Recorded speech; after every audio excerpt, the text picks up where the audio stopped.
Warning: the following show features foul language and crappy opinions said either by professionals or under the supervision of professionals. Accordingly, the Riff Report and the producers must insist that no one attempt to repeat any vocabulary or shoot any malort featured on the show. 30 racks of PBR. That's for you. Amen, brother. All of Florida, do better. But also, most Americans listen to trash music. That's biological warfare, brother. Like, They're just being a bunch of bitches. fill me, Satan. Fill me. Yeah, they're like, what the What's going on? Is he pulling out his dick? Yeah, it does. I was just fucking with you. And then we'll talk about it here, live, on the Riff Report. I'm not here to make friends, man. I'm here to talk music and give out shitty opinions, so there we are. What the fuck were we even talking about?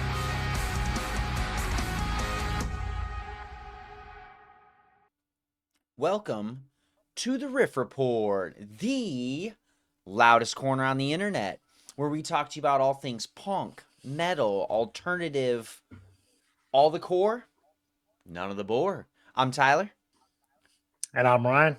and let me give you a little aside real quick, folks, while you're watching, while we're pretty early on in the episode. Me and Ryan are tired as shit this week. It's been a crazy week. We're probably gonna have another one. I know I am. Yeah, we're pooped. So we're not doing after hours, so don't expect it. I'm not doing a bunch of editing this week. I got one video and I'm super excited. But we're gonna go ahead and do this a little bit early. We're gonna dink it. We're gonna stink it. Hopefully you're joining us, maybe boofing along. And having a great time. Let's see. Oh, man. We've got hella news. We got hella tracks. It is so much. Let's see. We got a new track by Mastodon. We've got Unless joining the chat officially. We've got Harlot. We've got Earthbong. I was listening to that earlier and I thought it said fart bong. It was hilarious.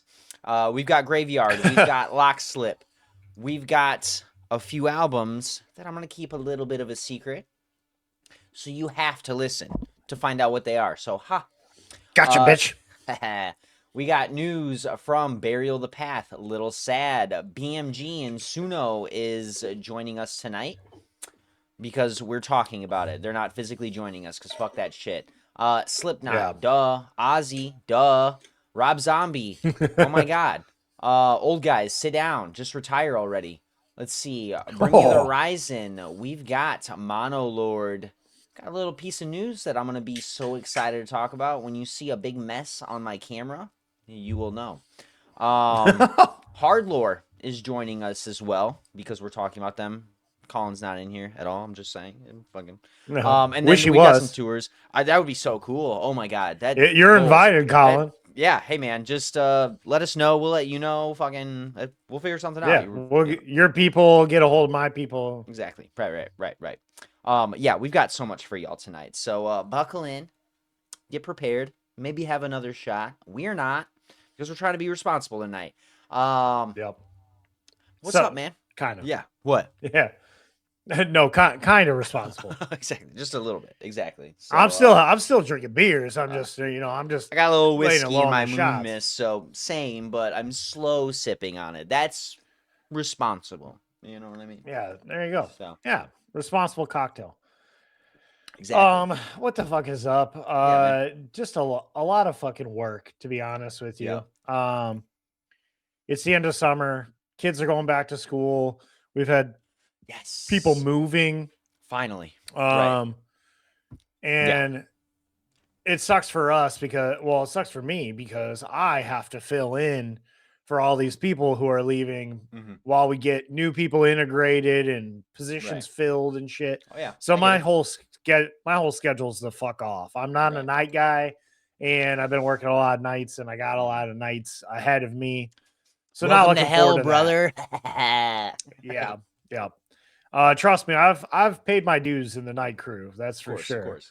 But yeah, no. Saturday I had a pretty decent day off. It was supposed to be my nephew's birthday party, which got postponed due to fucking most of the area where my family lives being out of power still for like 6 days or some shit. That is pretty crazy. That sucks. Right. But yeah, we went to the Outlet Mall in Michigan City. Fucking went school shopping. That was great. yeah. And that is full sarcasm because it cost a fortune. But with the fortune that we spent, I did indulge and spent a whole $12 on this new North Face hat I'm wearing here. Nice. I love that. I like it a lot. It feels nice. It's You don't want to know comfortable. how much this hat cost me. I'm sure you can Yeah, guess, well, but yeah, much more. no, yeah. But yeah, then we went to my buddy's brewery, Burnham Brewing in Michigan City, and Hell yeah.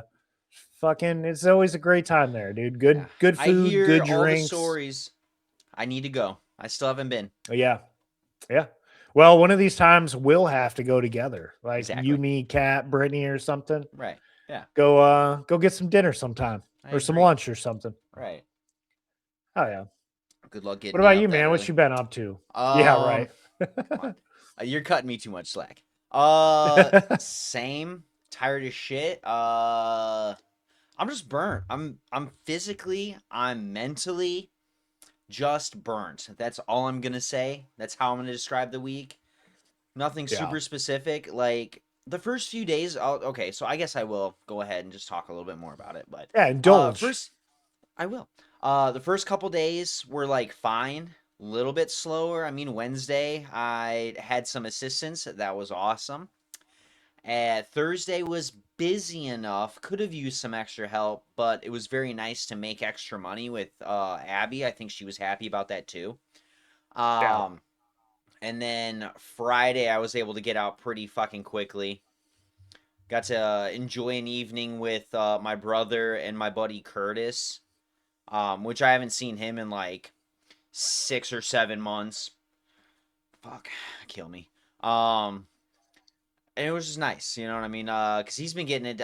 I'm so surprised because this man swore up and down that he would only borrow decks from the store that he works at to play Magic if I'd show up.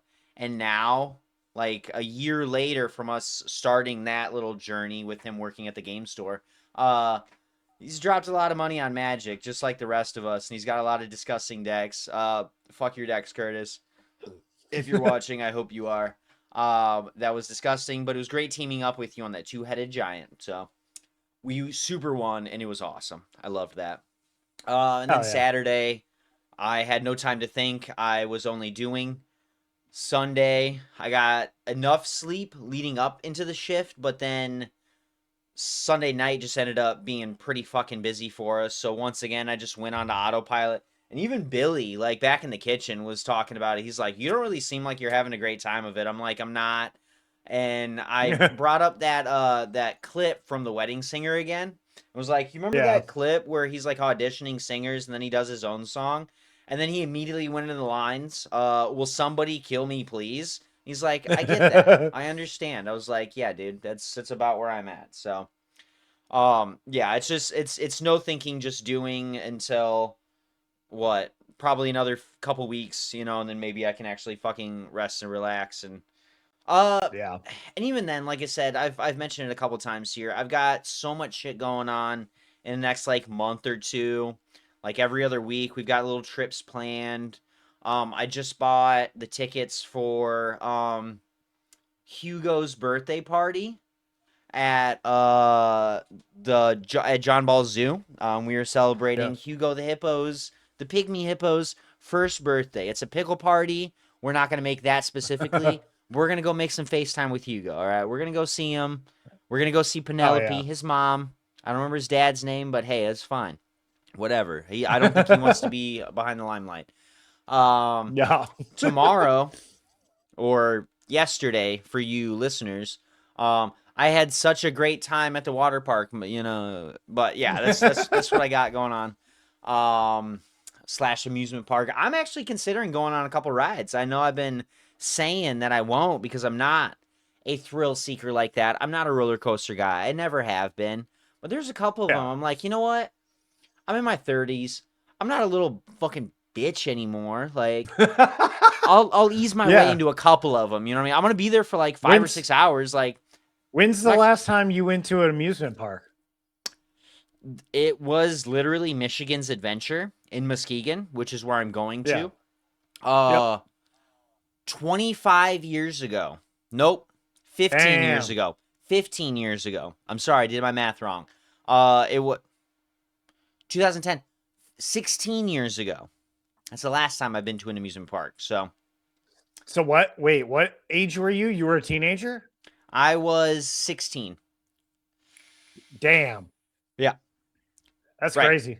And you didn't do roller coasters or rides back then? I did a couple.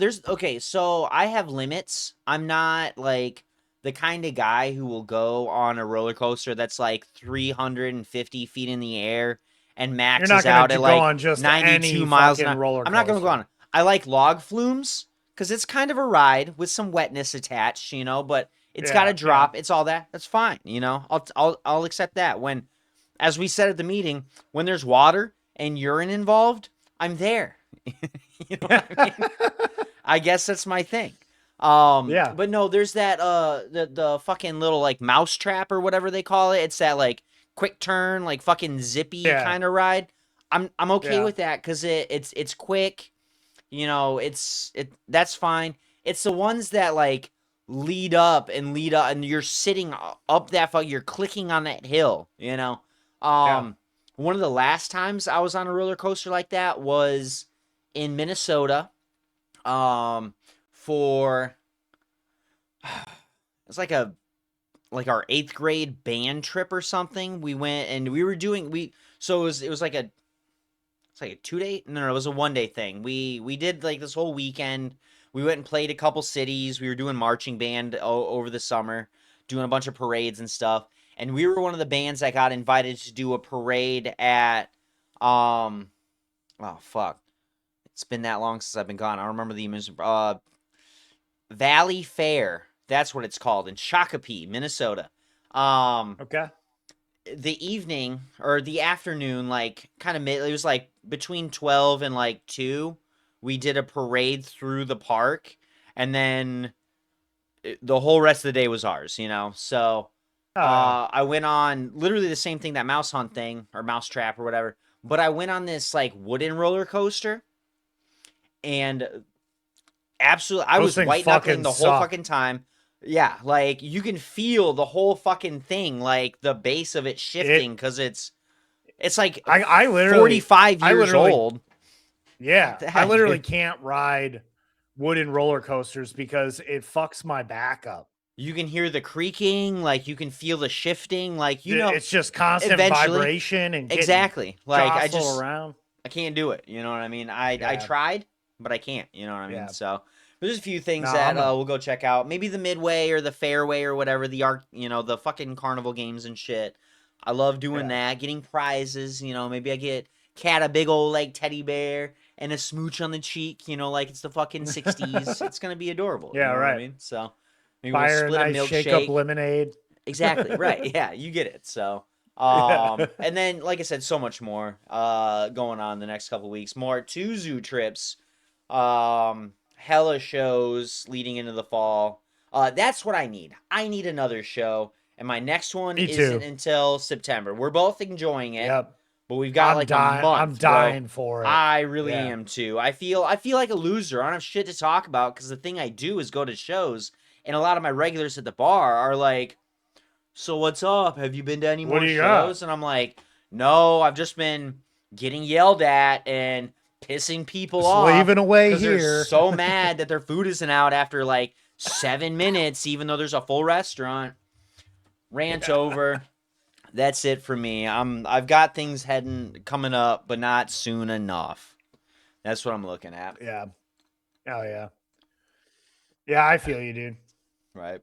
But to start getting into things a little bit, I'll tell you what I've been listening to. Hell yeah. And it goes along with how we both feel right now, because I've been feeling a little burnt out as well. And because of it, I just have not been into heavy music lately. I don't know if it's just because I need to like insert some calmness into my life in a way that I'm not getting it, elsewhere. Exactly. So I've been listening to a lot of light shit, a lot of indie stuff, a lot of, just like chill music for the most part. But the track of the week that I picked is still riding that metal line, but giving you a little bit of peace at that same time. And Yeah. that is Language One Intuition by The Contortionist off of 2014's Language. Great record. Great record. This is something that I'm very familiar with, and I love that for us today. Yeah. You know what I mean? I feel like we usually Yeah. end up picking something that's totally on the other end of our spectrums of listening, you know? And this is one that we can share. Love this song. Yeah. Love this band. Love this album. This was a solid one. This brought me down quite a bit because like we were talking about all week, I've just been fucking. I haven't been mad, but like I just, you know what I mean. I feel like everything's You've been been grinding my aggressive. gears. So I've been Yeah. fucking aggressive, dude. And there's been a couple moments where I've noticed it, and I'm sorry, some customers. Thanks for not complaining about it, but I've been a little frustrated with everybody on both ends of it. Not necessarily back of house, but you know what I mean. Some of the employees, some of the customers. It's just I've been losing my cool, and it makes me sad. But yeah, I gave this a listen again, you know, because I was like, oh fuck yeah, the Contortionist. It's exactly what I needed, honestly. My track, when I get to it, is not like that. It still relaxes me, but not in the same way that this track did. You know what I mean? Yeah. So, yeah. I need to get into these guys more now recently. You know, I've been into them. I've been listening to them for a really long time, but yeah, I need to spend some more time with. I need to spend some more time with some more like ambient, slower shit. You know what I mean? My end of the day tracks are usually my go-tos are Converge, Mugshot, or The Devil Wears Prada. Those are the three artists I always pick. As soon as the lights go off, the open sign gets turned off, I lock the doors, and I can tell you about 85% of the time, it's Converge. Jane Doe or Hum of Hurt. Those are I just kind of bounce between those two albums, dude. I'm just like, all right, let's fucking get it going. I'm trying to get out of here. Get fired up. Yeah, exactly. So, hell yeah. No, I this was an album that I didn't initially get into too much, and to be honest with you, I haven't listened to it a ton because I was an early Contortionist fan. They had played. I mean, they're from my area, so like I had seen them grow up before they got signed and shit. So I love these guys. But I was thinking of chill, but still metal music. And this was the first band that came to my mind. And I was like, you know, I listened to Language a little bit. Let me listen to this. I know this one's chill. Right. And yeah, it's so good. It is. I'm pretty sure it's like their number one. It's their number one track on here on YouTube. 4 million plays. So just think about that. The guys that you grew up around. I don't know. You didn't play. Did you play any shows with them? Was that they were a little bit beforehand? I don't know. I don't think so. Okay, I gotcha. But I have seen around. them. You know what I mean? Yeah, I've seen them live probably, I don't know, 10 times. Hell yeah. That's awesome. Yeah, I would love to see them at least one time. It's just super cool. Dude, it's anytime I've had a chance to see like a prog band, it's always I'll either buy the tickets and just can't make the show because they schedule it in, you know, this area somewhere in like December or something. Yep. The winter, and then the roads suck. And then at the time before I got a car, they were like, my ride was like, it's not happening. I'm like, fuck. And then I'm pretty sure that Spirit Box show I was gonna go to last year had Periphery attached to it. So I missed out on that one, dude. That was gonna be my chance. Missed out on it, you know. The Gods of Axe. You know what I'm talking about? Lords of Axe or something. There was a tour they were doing for a couple years that had Tosin, I'm pretty sure Yngwie, Zach Wild, you know, just all these like virtuosos, and they would just kind of yeah. intermingle, play each other's songs, join each other, circle jerk, a bunch of like just ambient prog dudes, I mean, just being so Yep. excited about Noodling and doodling. exactly, right. Best way to describe it. Exactly, right, perfect, yeah, you know what I mean? And I missed out on that both at least 2 years in a row. I was supposed to go with a friend the first year, and then I was going to buy tickets the next year, and I just never got the chance. So Prague has Damn. just stayed just so far out of my physical listening, and it makes me sad. So damn, that sucks. yeah. Well, what have you been But listening to, dude? Get into your track. little segue. This is a band I have not missed out on, and I've been listening to a lot this week.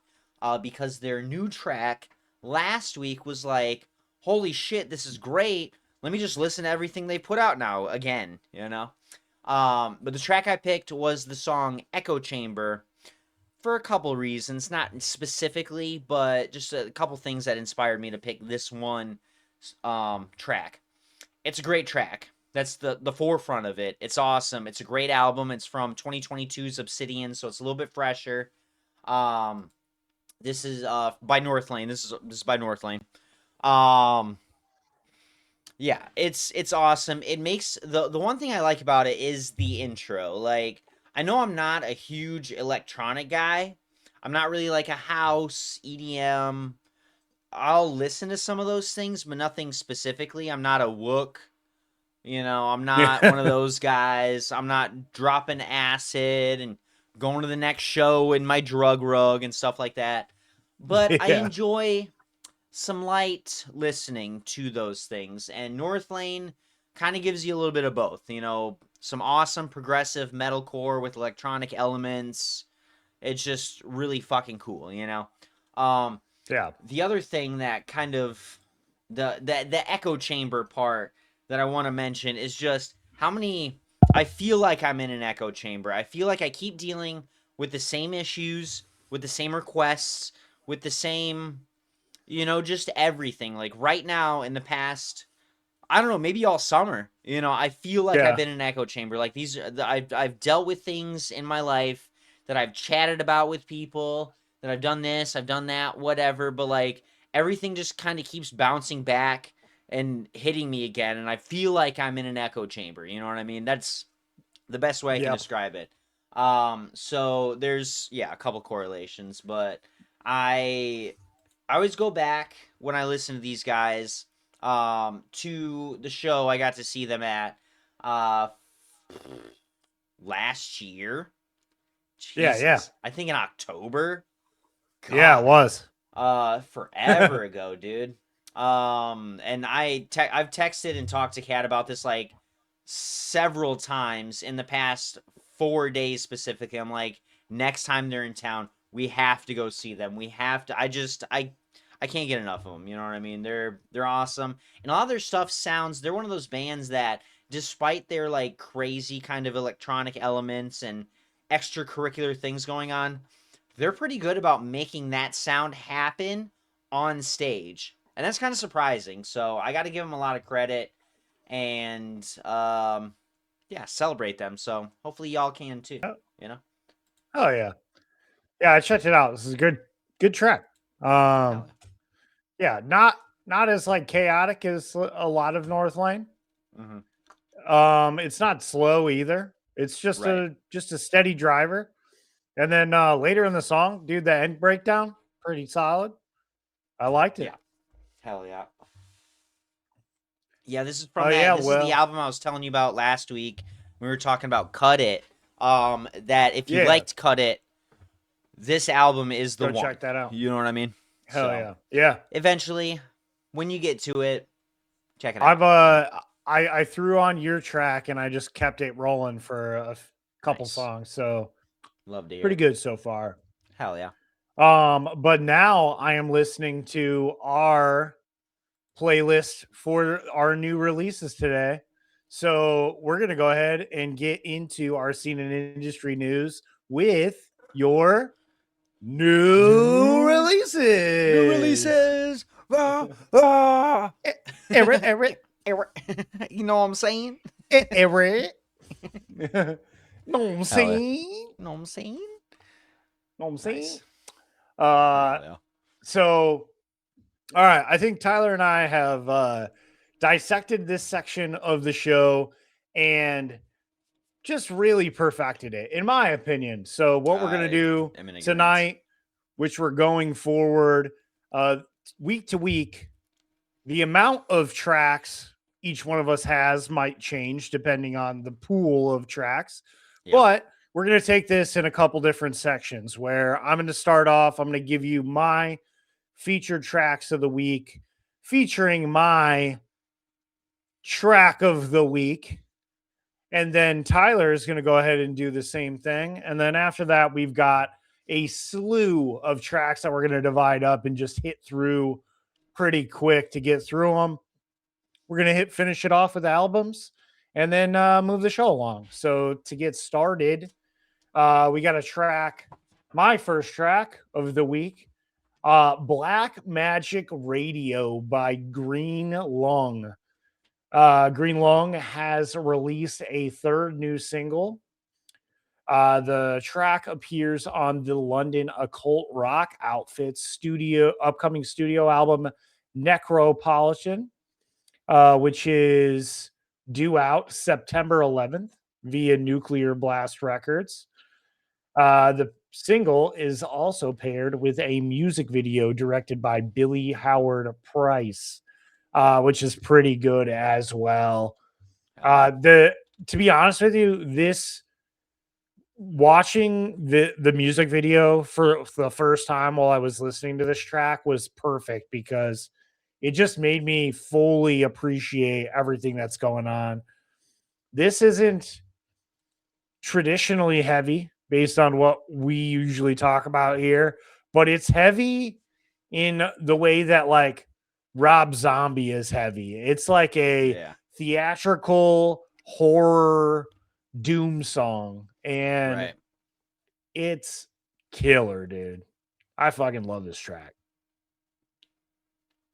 Yeah, I was what'd you think? like it.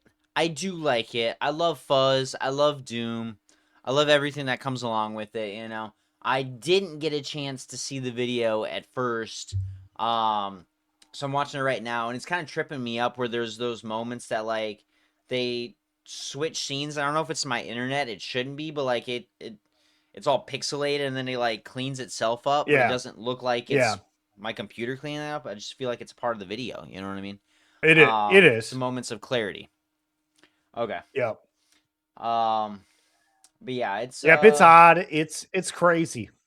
Yeah, I'm trying to make sense of it right now, and I think I need to spend a little bit more time just kind of on my own and not while we're recording. Like, what the fuck is going on? Like, you know, just dissect it a little bit more. But I did enjoy the video. I needed a little bit more power this week, so it wasn't one of my favorites.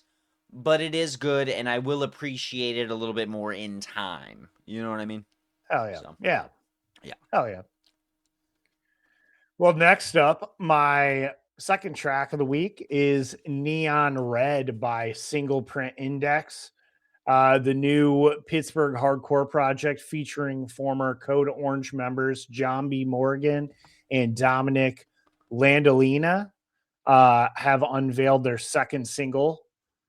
This track was impressing because of just the rhythm behind a lot of the breakdowns and shit like that. Like they're very discordant, but then they're like all over the place and they hit like these weird chugs that are just the double bass in here is fucking crazy. This was just a really good song in my opinion. There's a lot of songs on this list similar, but this one stood out ahead of others because it was just chaotic in the right way. Yeah, I can agree with that sentiment. This is a new band. Yep. Like we had talked about. We've got Recover the Mindset, right? I remember that one. Yep. When I was talking about power, this song gave it to us. For sure. Yeah. I scrubbed through it at first, or I had the whole thing play, but my awareness of it, kind of like, Faded. came in and out, but I did catch all the Yeah. good parts, and I was a fan of this one, I don't, Oh yeah. I couldn't remember if yeah, when I was first linked, so I was like, I know we've talked about these guys, but I don't remember exactly. And yeah, I was pleasantly re-surprised about Yeah. how just they make their music. It was awesome. I very much enjoyed Yeah. this one. So I also like Oh, the yeah. color red. So I was like, ooh, Yeah. cool. Neon red. Somebody hit Right. up Joey Wolf. We got the neon out. Hell yeah. Next up, I got another chill but powerful track, Uh-huh. and that is by Brothers Keeper. They've released a track called Asymmetrical War Flare, featuring Patrick Kindlin. So they've released a video for this song. It's the veterans' first new song since 2001. So it's been a big break for this band. Right. The comeback single features guest vocals from Drug Church vocalist Patrick Kindlin, and was released through Lake Effect Records. Mike Ski directed the newly released video. I did get a chance to watch the video. It was pretty solid. It reminds me, this whole thing reminds me of it's like Turnstile meets Quicksand meets Angel Dust meets Drug Church. Like, it's just like California hardcore, where it's just like kind of upbeat a little bit, but like still powerful and just like tough at the same time. It's good. Oh yeah. Like I said, it's like it's dad hardcore. Right. Exactly. Yeah. You don't remember talking about this song? I don't think I do. I just read Okay. the thing in there and I was like, oh shit. I only remember it specifically because of the name. It's just so not necessarily out of left field, but I do remember this is like a month or so ago. I think it was like the beginning of July when we had brought this up. Son of a bitch, you're right. It was July. Yeah. No, it is July. Now it could have been our off week that it was on the list. Oh, maybe. Well, either way, we're talking about it now again because we got a music video for the track. Exactly. Which is good. It's awesome. But the track is fucking good, so I don't care. Whatever, dude. Yeah. It's old, but it's good. Exactly. Yeah. I agree. I was honestly kind of happy to see this again. I was a fan of this track when it first came out. Yeah. It makes sense why it sounded so familiar. Like, hey man, I've definitely heard this before. That's awesome. Awesome. There you go. That's how burnt out my mind is. I have added songs. This week was really confusing, to be honest with you, because there was a lot of bands that list their shit as EPs and albums and shit, and I put things down twice in different areas and then had to like go back and check everything. It was a pain in the ass. Right. I found it. It was on where is it? I just had it. No. It was the 13th. July 13th. So we brought it. So yeah, that makes sense. Literally about 34 days ago. So hell yeah. Oh yeah. Love it. Well, there you go, guys. We make mistakes too. This wasn't a mistake. This is a happy accident, all right? Come on. Yeah, right. Super cool. Well, check that track out anyway. It's good. Right. Next up, this is my track of the week. And that is... get that timestamp so I can give you a good edit. Yeah, there you go. The track is Typing ... by Kaonashi. They've delivered the new standalone single along with the music video directed by Mid-Vessel. The new tracks arrives ahead of Kaonashi supporting Number 12 Looks Like You for their Mongrel 20th anniversary US tour, which is also featuring Blind Equation and Differences on select dates. This song, this one, I appreciated it so much because it took me about 3 times listening to it. I knew there was something there, so I just kept listening to it over and over. And about third time around, I was like, this is actually everything I love. So the beginning of the song is a little rough, I have to say. When he first gets in there, he's doing this. Let's just say this takes me right back to, 2004 when Number 12 Looks Like You, He Is the Legend, uh, Fear Before the March of Flames, Yep. shit like that was going on. So we had a lot of this like whiny, chaotic mathcore, and the beginning of this song, the vocals really remind me of a band called Arsonist Get All the Girls. They were like deathcore, like experimental deathcore band, but it's like whiny and like it is. You can tell by the end of this song that it's intentionally jarring, Right. Which makes it like even more interesting in my opinion. But then about I think we hit about 135-ish, things start picking up and getting real wild. Some banshee vocals going on, and then they break into what seems to be like a completely different song, which is just a straight up heavy, mean, hard-hitting mathcore track Right. that just beats the shit out of you the whole entire rest of the song, and it's fucking amazing. Yeah, I'm gonna be real. I stopped the song like a minute in.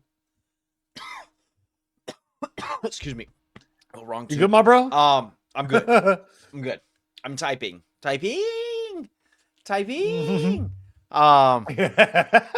Yeah. I stopped the song because I'm like, I can't do this. Like, I love the music part of it. I hate the fucking vocals. And I was sitting here, I was kind of pissed at you for putting this on here. I'm like, what the fuck is this? Like, he's letting this on our fucking list? And then we were talking about it before recording. You're like, bro, video? A little bit after halfway, I'm like, okay. And then I got to that fucking breakdown transition part, and then the real song started. And I was like, I see why you added this. This is a great track. You just gotta slog through the first half and really get over that style of lyric and vocals that he's doing. You know what I mean? So yeah. And honestly, the more times I listen to it, the more I like the beginning of it too. To be honest, it's growing on me a little bit. I'll be real. it gets better. It's a part of it. It's like I mentioned a few weeks ago. Like, I'm trying to appreciate things at restaurants by not changing them. I was like, chef did this for a reason. You know what I mean? Whoever it is, chef made this for a reason. You know, it's supposed to be enjoyed this way. This song is exactly the same way. It is supposed to be enjoyed that way. You're supposed to get annoyed. You're supposed to get a little pissed off. You're supposed to hate it for a second, and then it helps you appreciate the second half a little bit more. You know what I mean? It's why I keep giving people Shorelord shots at work. And I'm like, you have to try this before you try anything else. And they're like, oh, that was disgusting. And then anything I give them after, like, wow, this is really it's good. amazing. Like, I know. There's a reason why I did that. Exactly. Got to know your audience. And I know my audience hates Shorelord. Yep. You're going to love anything else. So Shorelord, the booze of the Riff Report. Yes, exactly. What's our new tagline? Shorelord, shut up and drink. Yep. Oh, hell yeah. All right, my turn. I'm gonna go ahead and take it away for a couple two tree tracks. We've got a new single by Mastodon. This track is called In the Ruins. And this is going to be an absolutely hot take. I'm not a huge fan of this one. I'm gonna be Whoa. real. I know. Did Huge. you watch the music video? I did. I actually watched the. I mean, I'm not gonna say I watched the music video and didn't listen to the track, but I did. I saw the music video before. I saw that like little teaser they gave us or whatever was going Yeah. on like Instagram a few days ago. I was watching Yeah. through that. I read through the whole story of the guy who animated it and stuff, and like all of it's really cool. I celebrate them.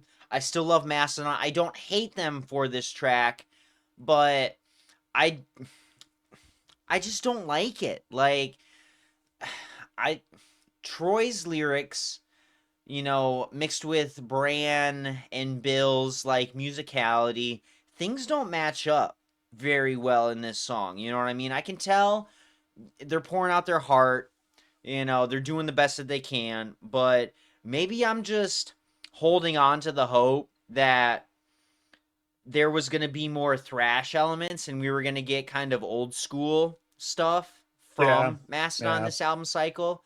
And I need to understand that that's never going to happen again because Brent isn't in the band. He wasn't the only part of that. Like Bill, I think would be a very good thrash metal guitarist.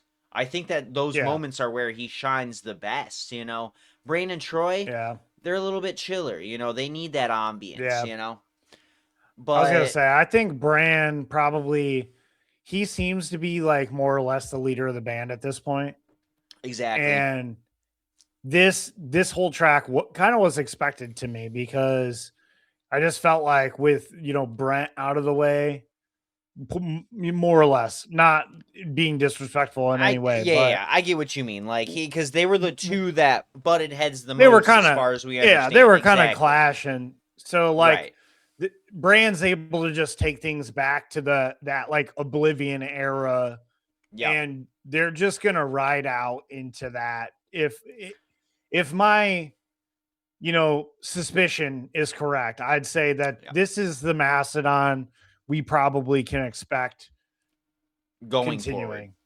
Exactly. And that's fine. It's a lot of it sounding like Hushed and Grim, which was a good album. Like you mentioned, the Oblivion, Crack the Sky, Yep. Once More Around the Sun. Like they started, kind of stretching things out a little bit, doing a little bit more of that, like kind of fuzzy ambient, like Right. less fast thrashy stuff and more because I mean they're getting older. I get that. They're more becoming better at their instruments. Like it's not that they were ever bad at them. It's just they were Yeah. young then. They're old now. Like fuck. Troy They're plays for basically Thin Lizzy. Like you know what I yeah. mean? He's in the old guys band. Like come on, I get it. Yep. You know. Now at this point, they're basically a psychedelic hard rock band. Right. Exactly, which is fine, and I still love them. I will still celebrate their releases. I'll still go see them. I was just Yep. really hoping for something a little bit faster, and this was not that. The video was really cool, though. We were talking about that just a second ago. Was cool. It did give. There was a couple moments here and there where it just felt like I know the guy who animated it. I'm sure listened to like the pre-release stuff. They gave him the song to be inspired by it, everything. But it just kind of felt like he was putting in some things to like, not necessarily for shock value, but like, it was one of those things too, where it's just like things are correct, but like, it's not enough. This track was not enough to 100% sell me, and it Yeah. kind of breaks my heart, but also doesn't. You know what I mean? I'm understanding. Not everything can be my favorite. You know what I mean? I'm just one Right. fan out of millions. It's fine. Yeah. You know what I mean? That's all right. Yep. So that's how I feel about that. Crazy. I know. Yeah. Yeah. Happens. Let's see. Let's go into something that started off a little bit slower, and then the one thing I love about this band, I'm going to go ahead and tell you who it is. This is the song Critic by Throne, Swedish new metalcore. This is their latest single, which has arrived with the music video, and I'll just reiterate, I didn't watch it. 'cause I'm bad about videos. I just like listening to the songs right now. Yeah. The thing I like about Throne is how they do that. They will start you off a little bit slower.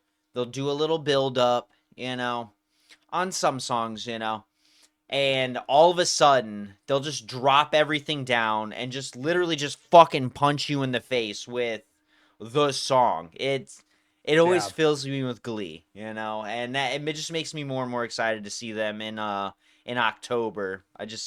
I can't wait to feel that fucking bass just stand up there like right on the rail. I don't know if they're playing at the Yeah. elevation downstairs or if they're going upstairs. My guess is that they're going to be downstairs at the elevation, and I kind of love that a little bit more. I can get Yeah. to the rail at either location, but I'm starting to be more of an elevation guy because it's smaller crowds, smaller area. When we're upstairs, the rail to the stage is just a little bit longer, maybe by a foot Yeah. or Right. two. You know what I mean? But Right. downstairs at the elevation, I can just about Close reach as out hell. and touch those fucking stacks, dude. And Oh, yeah. I'm probably gonna lose my hearing at the show, so I'm very, very excited. It's gonna be sweet. Oh yeah, dude. Yeah, I love this track so much, dude. I love this band. Mhm. But yeah, dude, I love how like when you watch the music video, he's like basically like at the Eminem of hardcore. Like he's Oh, yeah. like a ghetto dude, Okay. just like scream rapping. But Uh-huh. these guys, they have a really good way of like mixing hip hop into deathcore, new metal. Right.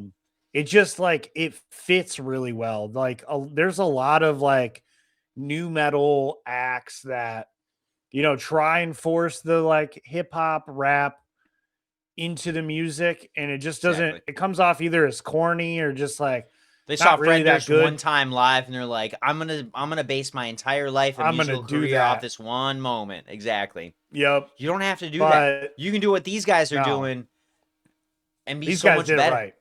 Exactly. Yeah. Right. This might be, in my opinion, this might be the best new metal band of all time. Yeah. Right. Just This saying. is a huge contender. That's honestly a very fair rap, dude. But this is a huge contender for my track of the week. I am gonna think about it a little bit more, but it's Yeah. right there. You know what I mean? I got another one I'm gonna talk about a little bit later. That's not in my top 4 right now that we're discussing, but Yeah. I am gonna discuss a little bit later. All Let's see. Speaking of, here's number 3. The song Sun Gone Low by Unless.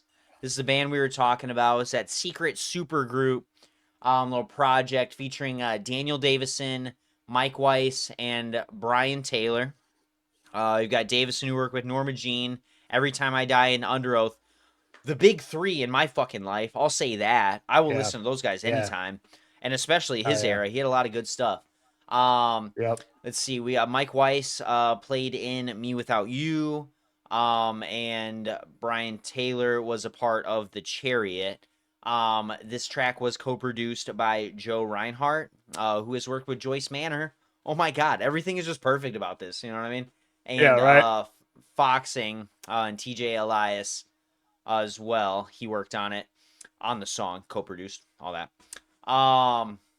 Yeah, this song. I'm not gonna rehash this little point, but I kind of expected a little bit more out of these guys. You know what I mean? With all I the expected attachments, a lot more.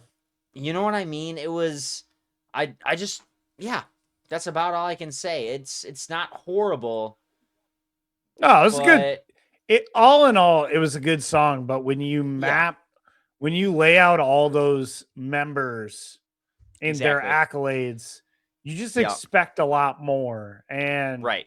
this was not It it did for me. not give it to us, No.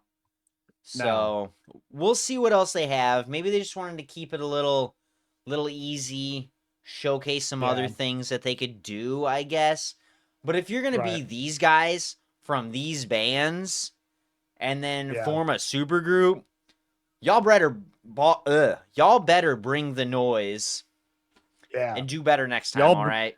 Y'all better bread and butter. Exactly. Right. Hell yeah. That's Yeah. all I really got to say about it. The video, I only had the video here on YouTube. I don't have an actual like specific song release, which is fine. Okay. The video was kind of cool. It was chill. It was a really Yeah. ambient track. You know what I mean? It was nice. Yeah. And what The I had said more- earlier, you know, I need more of this in my life, but I also wanted more out of this song. You know? Yeah, right. Now the more research I did, so Daniel Davison obviously is playing drums for this project. Right. We got Mike Weiss from Me Without You playing guitar. So this song really makes sense guitar wise for that, in my opinion. But then Taylor was the bass player in the Chariot for a Right. short period of time. He's actually doing vocals here. So Yeah. Right. He's changing it up a little something, bit. You know? yeah, something that we're not really familiar with him doing. And from what I read, it sounds like the ambient style is kind of what he's going for with this project. Okay. So we'll see. There could be. I would be happy with this project if this is like on the lower end, and then there are some highs mixed within. Exactly. I would be fine, but yeah, I was expecting more power, more energy, Exactly. More passion. More energy. more passion. Energy. Right. Exactly. Yeah. All right. Last one I really want to talk about before we get into our little quick fire. We got a track by CKY featuring posthumous contributions from Brent Hines. Rest in power, big dog. I miss you. Just saying. I really do. The song is called Beware of the Heartless. This is their new single. It features a guitar solo recorded by Brent Hines. This arrives ahead of the 1-year anniversary of his passing on August 20th. So just a couple days. Yep. It'll actually be this Thursday. Yeah, this Thursday, Rib Night. All right. I'm gonna put in one Mastodon song in my playlist while we're working, and if anybody complains about it, I'll be like, "Did you know that this guy died? All right, today." Yeah. You're gonna be that person and Dude, tell me to change the song. You can Fuck. absolutely get away with at least playing the Curl of Burl. I will definitely do that because that's one of my favorite songs. Hell yeah, dude. Yep. I'll find some more to pepper in. Actually, I'll put in a few. You know what I mean? But Curl of the Burl is gonna be that's gonna be the star of the show for the evening. Great track. Thank you, sir. Let's see. This continuing on for CKY, this serves as a chance to share one more piece of music created with their friend rather than leave it unheard. And I think that is beautiful of them to do. This was a dope fucking track. Did he not also do vocals in this song? Because I feel like I heard his voice. It sure sounds like it. Some of those backing vocals, I was like, wow, I feel like I'm listening to like literally anything else by Mastodon in any certain. This does sound like a Mastodon track. It's awesome. Like, what's going on, dude? Mastodon doesn't sound like Mastodon. CKY sounds like Mastodon. CKY does. And Daniel Davison isn't doing any blast beats, bro. What's going on? This whole dude. What kind of topsy-turvy world is this? What is happening? Trump's still president. He hasn't been impeached. It's all fucking bullshit, dude. We're just giving away money to Israel. Nothing. Yeah. Hey. Not yet. Right. We got a couple months and then shit might be restored to a certain extent. We still got a lot to do here. But got some work. Right. Step one, get the right people in power. Right. Yep. Exactly. We'll get there. So shut up. Yeah, so shut up. All right. We'll talk about it in better company. Yeah, good point. No, this was a fine track. I did very much enjoy this. I kind of like the little watercolor just art style of the single that they put out. Yeah. Yeah. This was an awesome track. I very much enjoyed this one. Out of the last couple I talked about, this one brought me right back into, all right, I can get excited about some more music again. You know what I mean? This is super cool, you know? So, Hell yeah. Well, what was your track of the week then? Are you not saying it yet? Not yet. Not yet. Oh, damn. I'll tell you. All right. I'll tell you when I'm ready to order, all right? All right. Your track of the week's right. not even in the featured tracks. That's crazy. All right. Well, we're going to get into our quick section of the rest of the tracks, which there are a metric fuck ton of. So I'm going to try my best to keep things going as fast as possible. First up, we got House by the Grave by Uncle Acid and the Deadbeats. The Fuzz Group will release their 7th full-length album, Shapes of Midnight, on September 18th this year through Killer Candy Records. This one was real good. Pretty much on par with what they've been putting out as of recently, but it's just a solid fucking fuzz track. Exactly. Next up, we had the track Shut Up and Bleed by Crown Magnetar. The Colorado deathcore outfit shared their latest single, which appears on the group's upcoming 3rd full-length album, The Hollowing of Godflesh, coming out September 25th on Unique Leader Records. This song was fine. It's a deathcore track. We either love them or we hate them here, but this one, it was fine. Yeah. You know, whatever. It was it leaned towards love. You know, it was a good one. I liked it. Yeah. But it was pretty archetypal of the genre. You know, nothing extraordinary. I'll agree with you on that one. I agree. Yep. Next up, we had a track by Chat Pile. The Oklahoma Noisemakers have debuted their 3rd single, Same Rules, from their upcoming new album, Who Loves the Sun, coming out September 4th. So far, we got a lot of shit coming out in September, so that's going to be a big month for us. This one, I've been more impressed by Chat Pile in the past. This one was fine. This one was good, but it is very depressing. Kind of has like some grunge elements a little bit. Yeah.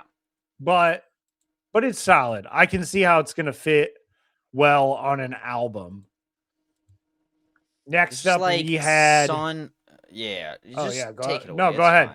All right, I was gonna say this track was like Sun and Deftones copulated, had a sound baby, and that's what we got out of this song. That's how I want to describe it. No, that is a great explanation there. By the way, I want to take a second. I meant to do this during my track of the week, but shout out to Jordan. Thank you so much for the record. I have not received it in my personal possession, but I know that it's being held in good keeping here with Tyler. Oh, sorry, I'm pointing too far. It's right here. You can't right see there? where I'm. You can kind of see. Yeah, right here. Yeah, it's in this box. Hell yeah! I was about to grab it, pull it out of the box, but I'm not gonna do that for you. I'm gonna let you do that. Oh, you could have done that. Chief it. It's all right. Hell yeah! It's all you, brother. Hey, I will do that when mine comes in September, because I've ordered the one version. I think the mid-range version that they're like, there's production delays. I'm like, the fucking $80 one that you guys put so much with didn't have any production delays. Okay, fine. You know. Oh, thanks. Sure. Well, what we're talking about is Count Your Blessings, the newly re-recorded, remastered version by Bring Me the Horizon. Thank you, Jordan. Sorry I missed you. But yeah, it was you're a last dog. Minute plan. He is. He really is. That's all right. He brought me a Less Than Jake record. Honestly, one of their not good records, but he brought me one anyways. We both agreed on that, so I can say it here live. But he brought me one, and it was awesome. So, it's keeping us fueled. Any record is a solid contribution to That's what I'm saying. Right. to your collection. But yeah, thanks, Jordan. I appreciate it greatly. I was gonna say, while I haven't been into heavy music lately, I bet you as soon as I throw that wax down on this turntable You're here, spinning I'm going to that be one. right Exactly. back in it. Right. But next up, we got this track, Don't Move by the band Anxious. The track arrives ahead of the Connecticut emo post-hardcore outfit's upcoming North American tour featuring Citizen. This one was slower, chiller. It's definitely front porch chilling music. Right. Yeah, pretty At good. least for guys like us. Right. Yeah, old guys. Right. Next up, a track that was solid enough, but sort of offended me. And that is Back to School Mini Maggot by Islander.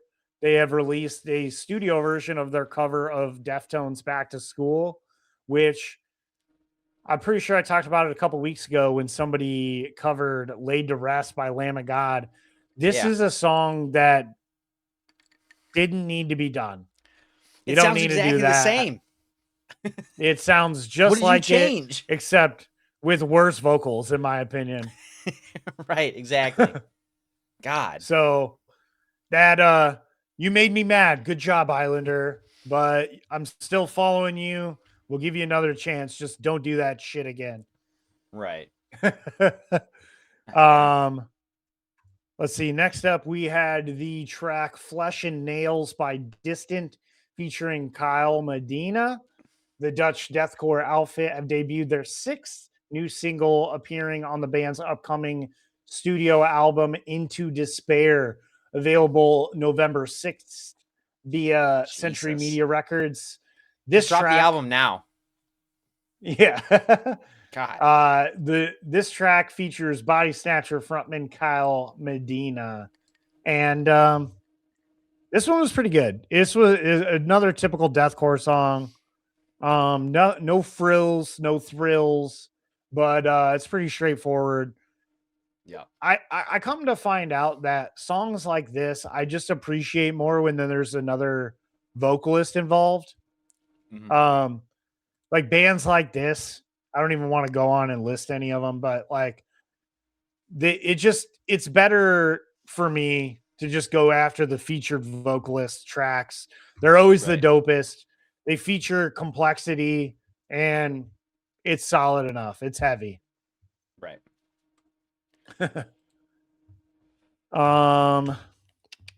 Next up, a band that I am just now finding out about, and that is Hippo Tractor, which I just love the name of. Me too. Yeah. But they put out a track called Oblivion Walker. These guys are a Belgian progressive metal band. And this is going to be featured on the band's upcoming new album, Annihilist, arriving October 2nd via Pelagic Records. This is, it's kind of like, it reminds me of Yob. It reminds me of Pallbearer. It reminds me of, I don't know, kind of a little Gojira-y. Right. Not in the like technicality like per se, but like moments, you know, right? Exactly. Yep. We've talked about top of the mountain metalcore, shit like that. Yep. It's hilarious. I'm going to explain a little thing with it that I think is hilarious. This is Open Water, and it kind of correlates to the single cover. This is on the ocean, you know what I mean? Not necessarily a Monomarth Viking, like, you know, you're rowing a boat, but you're this is calm ocean. Exactly. You're on an island, small island in the middle of the fucking ocean. There's nothing around you, you know what I mean? It's huge, you know what I mean? Just spans out. That's what this kind of metal was. Pelagic Records, the fact that they're attached to that is hilarious. That I say this and I had that idea because pelagic means relating to, living in, or happening in the open ocean. They literally figured everything out, And this is the They've perfect band. encapsulated this. Yes, to release music through a record company with that name. So I love Yeah, it. hell It's yeah. perfect. Yes, I agree. Yeah, I'll be checking these guys out for future stuff Yeah. for sure. I was Right. happy with this track. Let's see. I got 2 more tracks for you before I let Tyler take it over. And then I'm gonna go take a little tinkle because this is a long list of fucking tracks. Yeah, right. But this one was one that I was excited to hear about, and another track that the more I listen to it, the more that I appreciate it. But was not super happy with the first listen, and that is Yeah. Living/Ending by Godflesh, a band I've loved for a long time. English industrial metal outfit. They have announced plans to release their 10th and penultimate album, Decay. Sorry, I don't know why I said it like that. On September 25th via Fancy. Relapse. Decay. Decay. This one, I mean, the more I listened to it, the more that I was like, dude, this is how all Godflesh is. Why are you tripping? Why am I mad about this? Right. It was a little like the first time I listened to it, it was a little on the trebly side. Yeah. Which I didn't really enjoy off the bat because when I think of Godflesh, I think of a lot of like heavy mid and bass tone mixed with it. But at the end of the day, this is Godflesh. This is solid fucking heavy industrial music. I love it. Yeah, it's the best way to describe it. I don't know. I wasn't a big fan of this, and maybe I need to do the same thing and just keep listening to it a little bit. But when I was scrubbing through it, any part I would skip and start back up would be sounded the same. It was the same part, dude. It was insane. Like that kind of, it didn't piss me off, but I was like, that's kind of annoying and super boring. So I'll give them more of a chance. I've never heard of Godflesh. I don't know if you brought them up specifically on here. I think I have. Yeah, maybe once or twice, but I mean, if you look at the, I think I've recommended the album "A World Lit Only by Fire" to you before. Okay. Which is my favorite album by these guys. Gotcha. But hell yeah, it's pretty standard for industrial metal to kind of be a little repetitive, you know? Fair. Yeah, super fair. I guess it's kind of like that Ministry vibe. It's just like heavy, just solid jamming. Yeah. Beating a trash can. They're at a jail cell with drumsticks on the gate. Yeah, exactly. Right. Yeah. Right. No, I guess I'm on the other end of industrial electronic, or I'll say that, like between subgenres of metal, once you start incorporating those programming sort of elements, I'm on the more electronic side versus the industrial side, you know? I don't want them beating chains and trash cans and shit and then trying to find the perfect fucking harmonization of that, you know, in a 45-foot room, and they're like, oh, this sounds perfect, you know? I want that like MIDI little keyboard, you know, drum pad sort of thing. Right. A little bit more to it, you know? So that's just me. Yeah. So I wasn't a fan of this, but I'm a fan of North Lane, and that's who I'm going to compare. Yeah. I love those guys. So that's just who I am. Yeah. And that's totally fine, man. Everyone's got their opinion. It's cool. I'm into a lot of weird stuff, as you can corroborate. Yes. The last track that I got is The Joyful Stain by Harlot. The Australian thrash metal outfit has premiered their second new single, which appears on their upcoming album, Essequious, which is available on September 11th. Also, via Metal Blade Records. What was the other one that was coming out September 11th? That was just had it. September 11th. Where are you at? So Yeah, one of I your could have swore we tracks? said something. Oh, it might have been. It was Green Lung. Oh, yeah, there we go. Yeah, Nuclear So we got Blast. Green Lung and Harlot coming out September 11th. Never forget. Never forget. And on that note, Right. I'm going to go pee while you lead us into the next I will line of definitely do shit. that. Just as a quick little aside, though, when I saw this track on our list, I was expecting. Fuck, who was it? I just had him. It's that English chick-fronted band, Harriet. I was like, oh boy, more Harriet. This was not Harriet. This is thrash. I was a little sad about that, but that's fine. I'll get over it. First track I'm gonna try and get through with you guys is called "End of a Rope" by Limbs. This is a post-hardcore outfit. This was mixed, mastered, and produced by Landon Tours of The Plot and You, who has also worked on some of the band's more recent material as well. This reminded me of some of the heavier parts of songs from Silverstein's Shipwreck in the Sand. I went through and listened to that whole album because of this song. It was great. But any of the songs on that album with the features, and just listen to those fucking featured parts where, like, Liam just starts screaming and shit. Liam Cormier, and that's this whole fucking song. And that's Limbs. So, but it's pretty cool. It brought me back to, like, 2004, 2005. It's cool. Yeah. This next one is the song. It's not on my featured list, but I made sure to put it on the tracks I was going to talk about. Pound of Flesh by Saltwound. This is a deathcore metalcore outfit from Sacramento, California. This is their new single.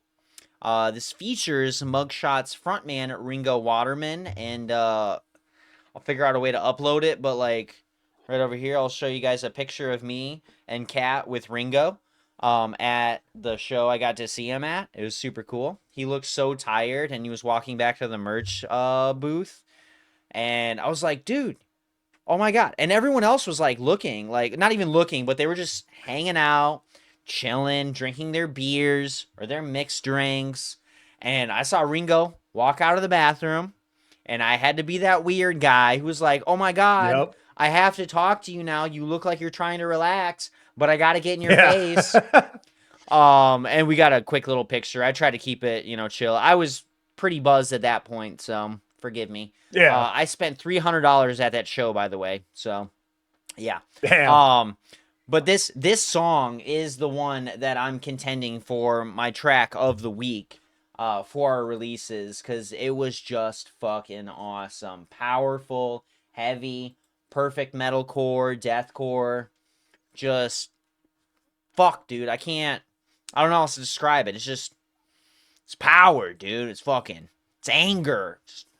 Yeah. Oh, man. No, I agree. I liked this one a lot. This Yeah. one was the better of the deathcore songs of the week for sure. Right. It was Also, good. just a little fangirl, and I'm like, oh my God, Ringo's on this song. I love it so much. It's so cool. It was awesome. So Yeah. I've had some time to think about it. I'm listening to this again. It was either this or it was Throne. Yep. I think I got to give it to Throne this week, honestly. This was a really good track. It was fine. Yeah. But this just sounds like any other song. The two now, and the Throne song, same deal. But I think Throne just had a little bit more to it, like a little bit more bass, a little bit more grit, Yep. a little bit more dirt under their fingernails. You know what I mean? A little more Yep. cut and bruise. Like Throne had some more to it, so I got to give it to them. But like I said, this one was a huge contender. No, So, I agree. Out of your 4 tracks that you had featured this week, Throne was the best of all of them. it for honestly sure. was. Yeah. No slight to Mastodon or CKY. You guys had awesome fucking songs. Exactly. And then unless we just got to see more from you guys, some more power or whatever, but like Yeah, Right. bringing it to the table as they always do. Exactly. Right. All right. Time for some fart bong. Just kidding. It's Earth Bong.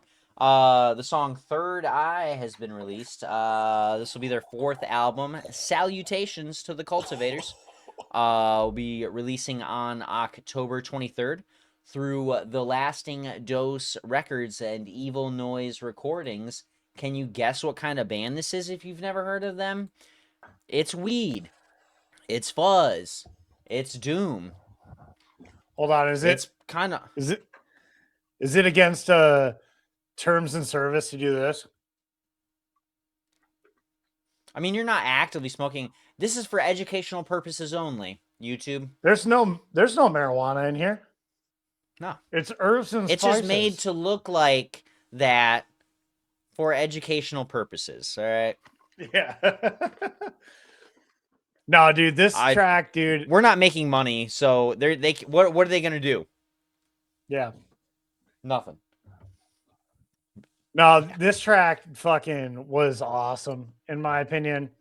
Mhm. It with the way that things have been recently, and the just the amount of sheer exhaustion on me. Right. Yeah, I've been spending really a lot of shows. time fucking ripping those dubs, dude. And this is the exact shit that I want to listen to while I'm doing that. Exactly. Yeah, open that third eye, brother, Yeah, dude. and experience the world around you. See past the veil. Hold on, here you go. This is gonna be. I've been told that I'm gay because I have this, but oh, bro, it's my third eye. That's a little bit. It is, yeah. It's a third eye. You had the fact that it has a triangle and the illumination.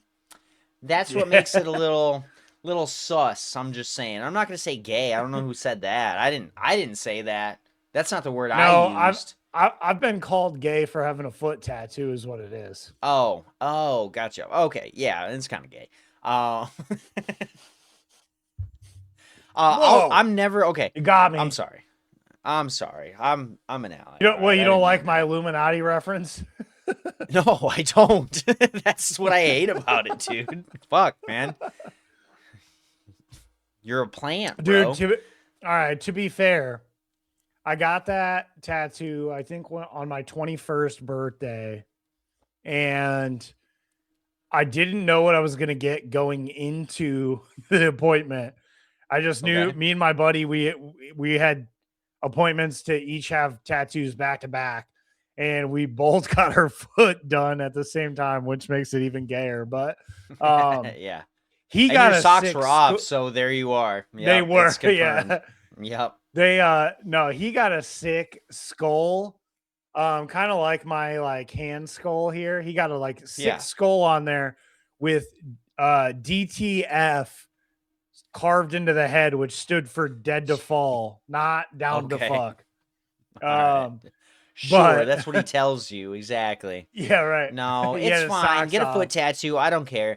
I'm not gonna get any leg or feet tattoos because I'm a jeans and boots guy. So I'm not gonna show them off. So why would I get them? You know what I mean? Yeah. But here's my next point. Who just goes in and gets a tattoo appointment and doesn't know what they're gonna get?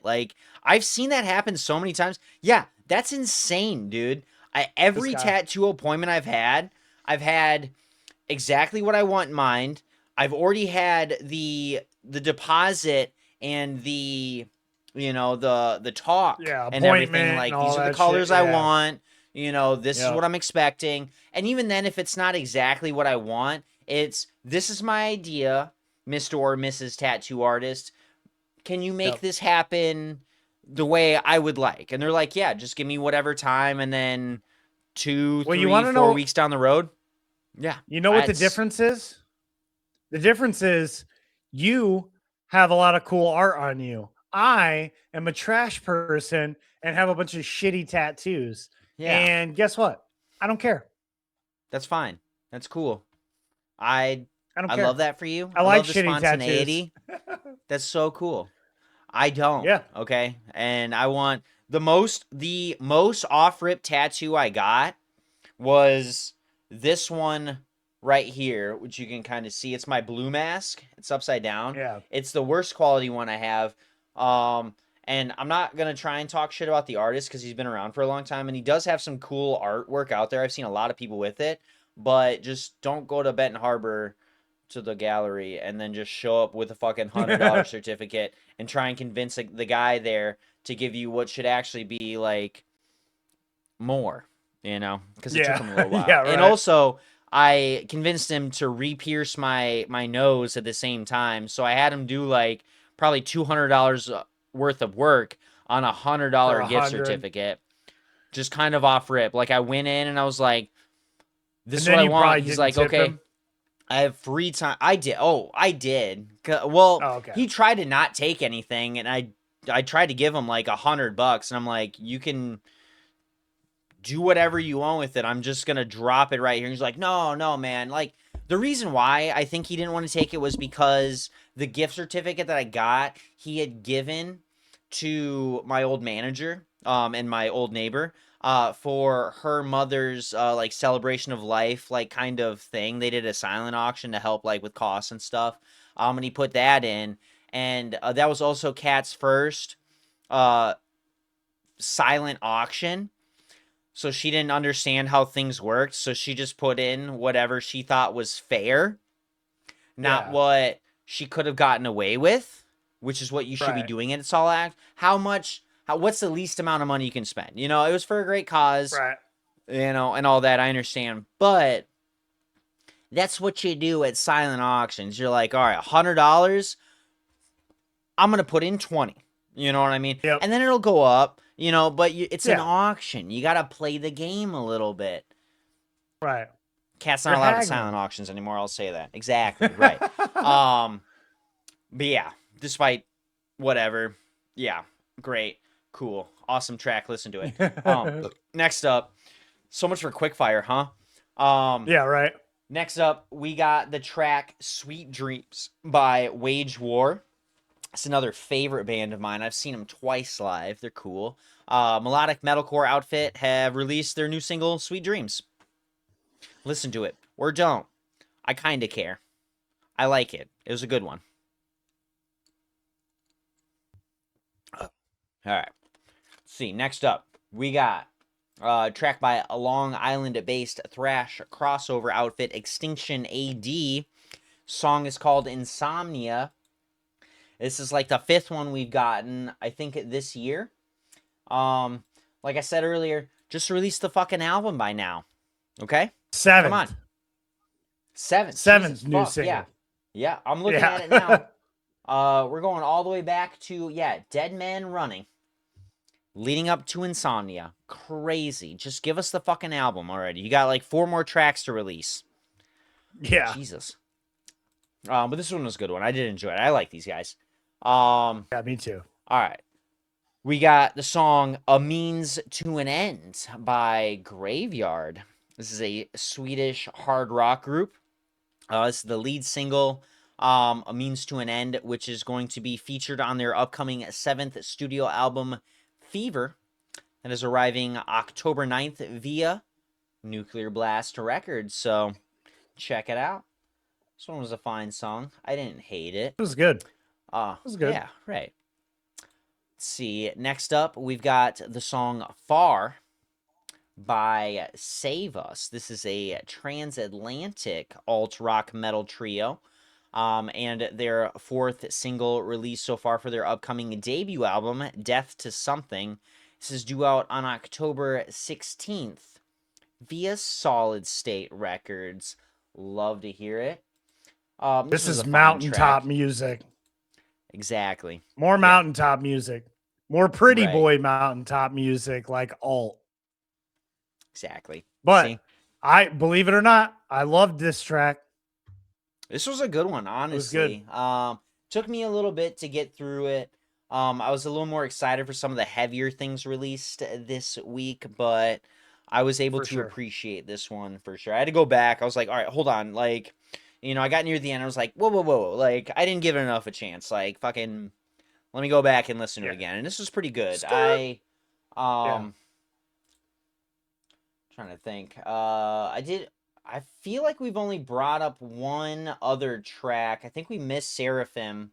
But we got Death to Something talked about Yeah. on here. And that Yeah. song has shown up on a couple of my radios, and that's super cool. So I'm really happy for them. Hell yeah. Yeah. Let's see. Next, we've got the song Raise the Raven Banner by Mental Cruelty. This is a German blackened deathcore outfit. The blackened is from the spices. It's not from how long it's cooked. They've announced that they will be releasing their next studio album, Echoes of a Forlorn Land, on October 23rd via Century Media Records. So check it out. We brought these guys up a few times in the past. They're pretty cool. Yep. Yeah. This was a fast, heavy fucking song. So buckle in. You're in for a ride. That's for sure. Yep. Much like maybe the Mousetrap roller coaster that I'm going to be on. This song perfectly encapsulates the feeling of that little baby ass roller coaster. So, but the song is not. I'll say that. Last couple, I got a twofer this week. From the last couple tracks I'm going to talk about. Twofer. This is a little twofer. Twofer. We've got Katie, Bar the Door, and Living Undercover by Rise Against. This is a if you don't know Rise Against by now, then get the fuck out from under your rock and listen to some fucking music. Jesus Christ. These guys are from Chicago, punk rock veterans. We got these tracks on August 14th, so just a few days ago. Katie, Bar the Door was written in the aftermath of the ICE raids that happened in Minneapolis, with vocalist guitarist Tim McIlrath framing it as part of a longer reckoning with abuses of power. And it was a pretty archetypal Rise Against song. So, Yep. Katie Bar the Door specifically. Yep. Living Undercover. Yeah, I could see this on like September's Children or something. You know, they've been around for long enough. They've got their sound kind of zeroed in on, and that's not a bad thing. No. I do very much enjoy these. I haven't listened to them a lot recently, but yeah, they did pretty good on these.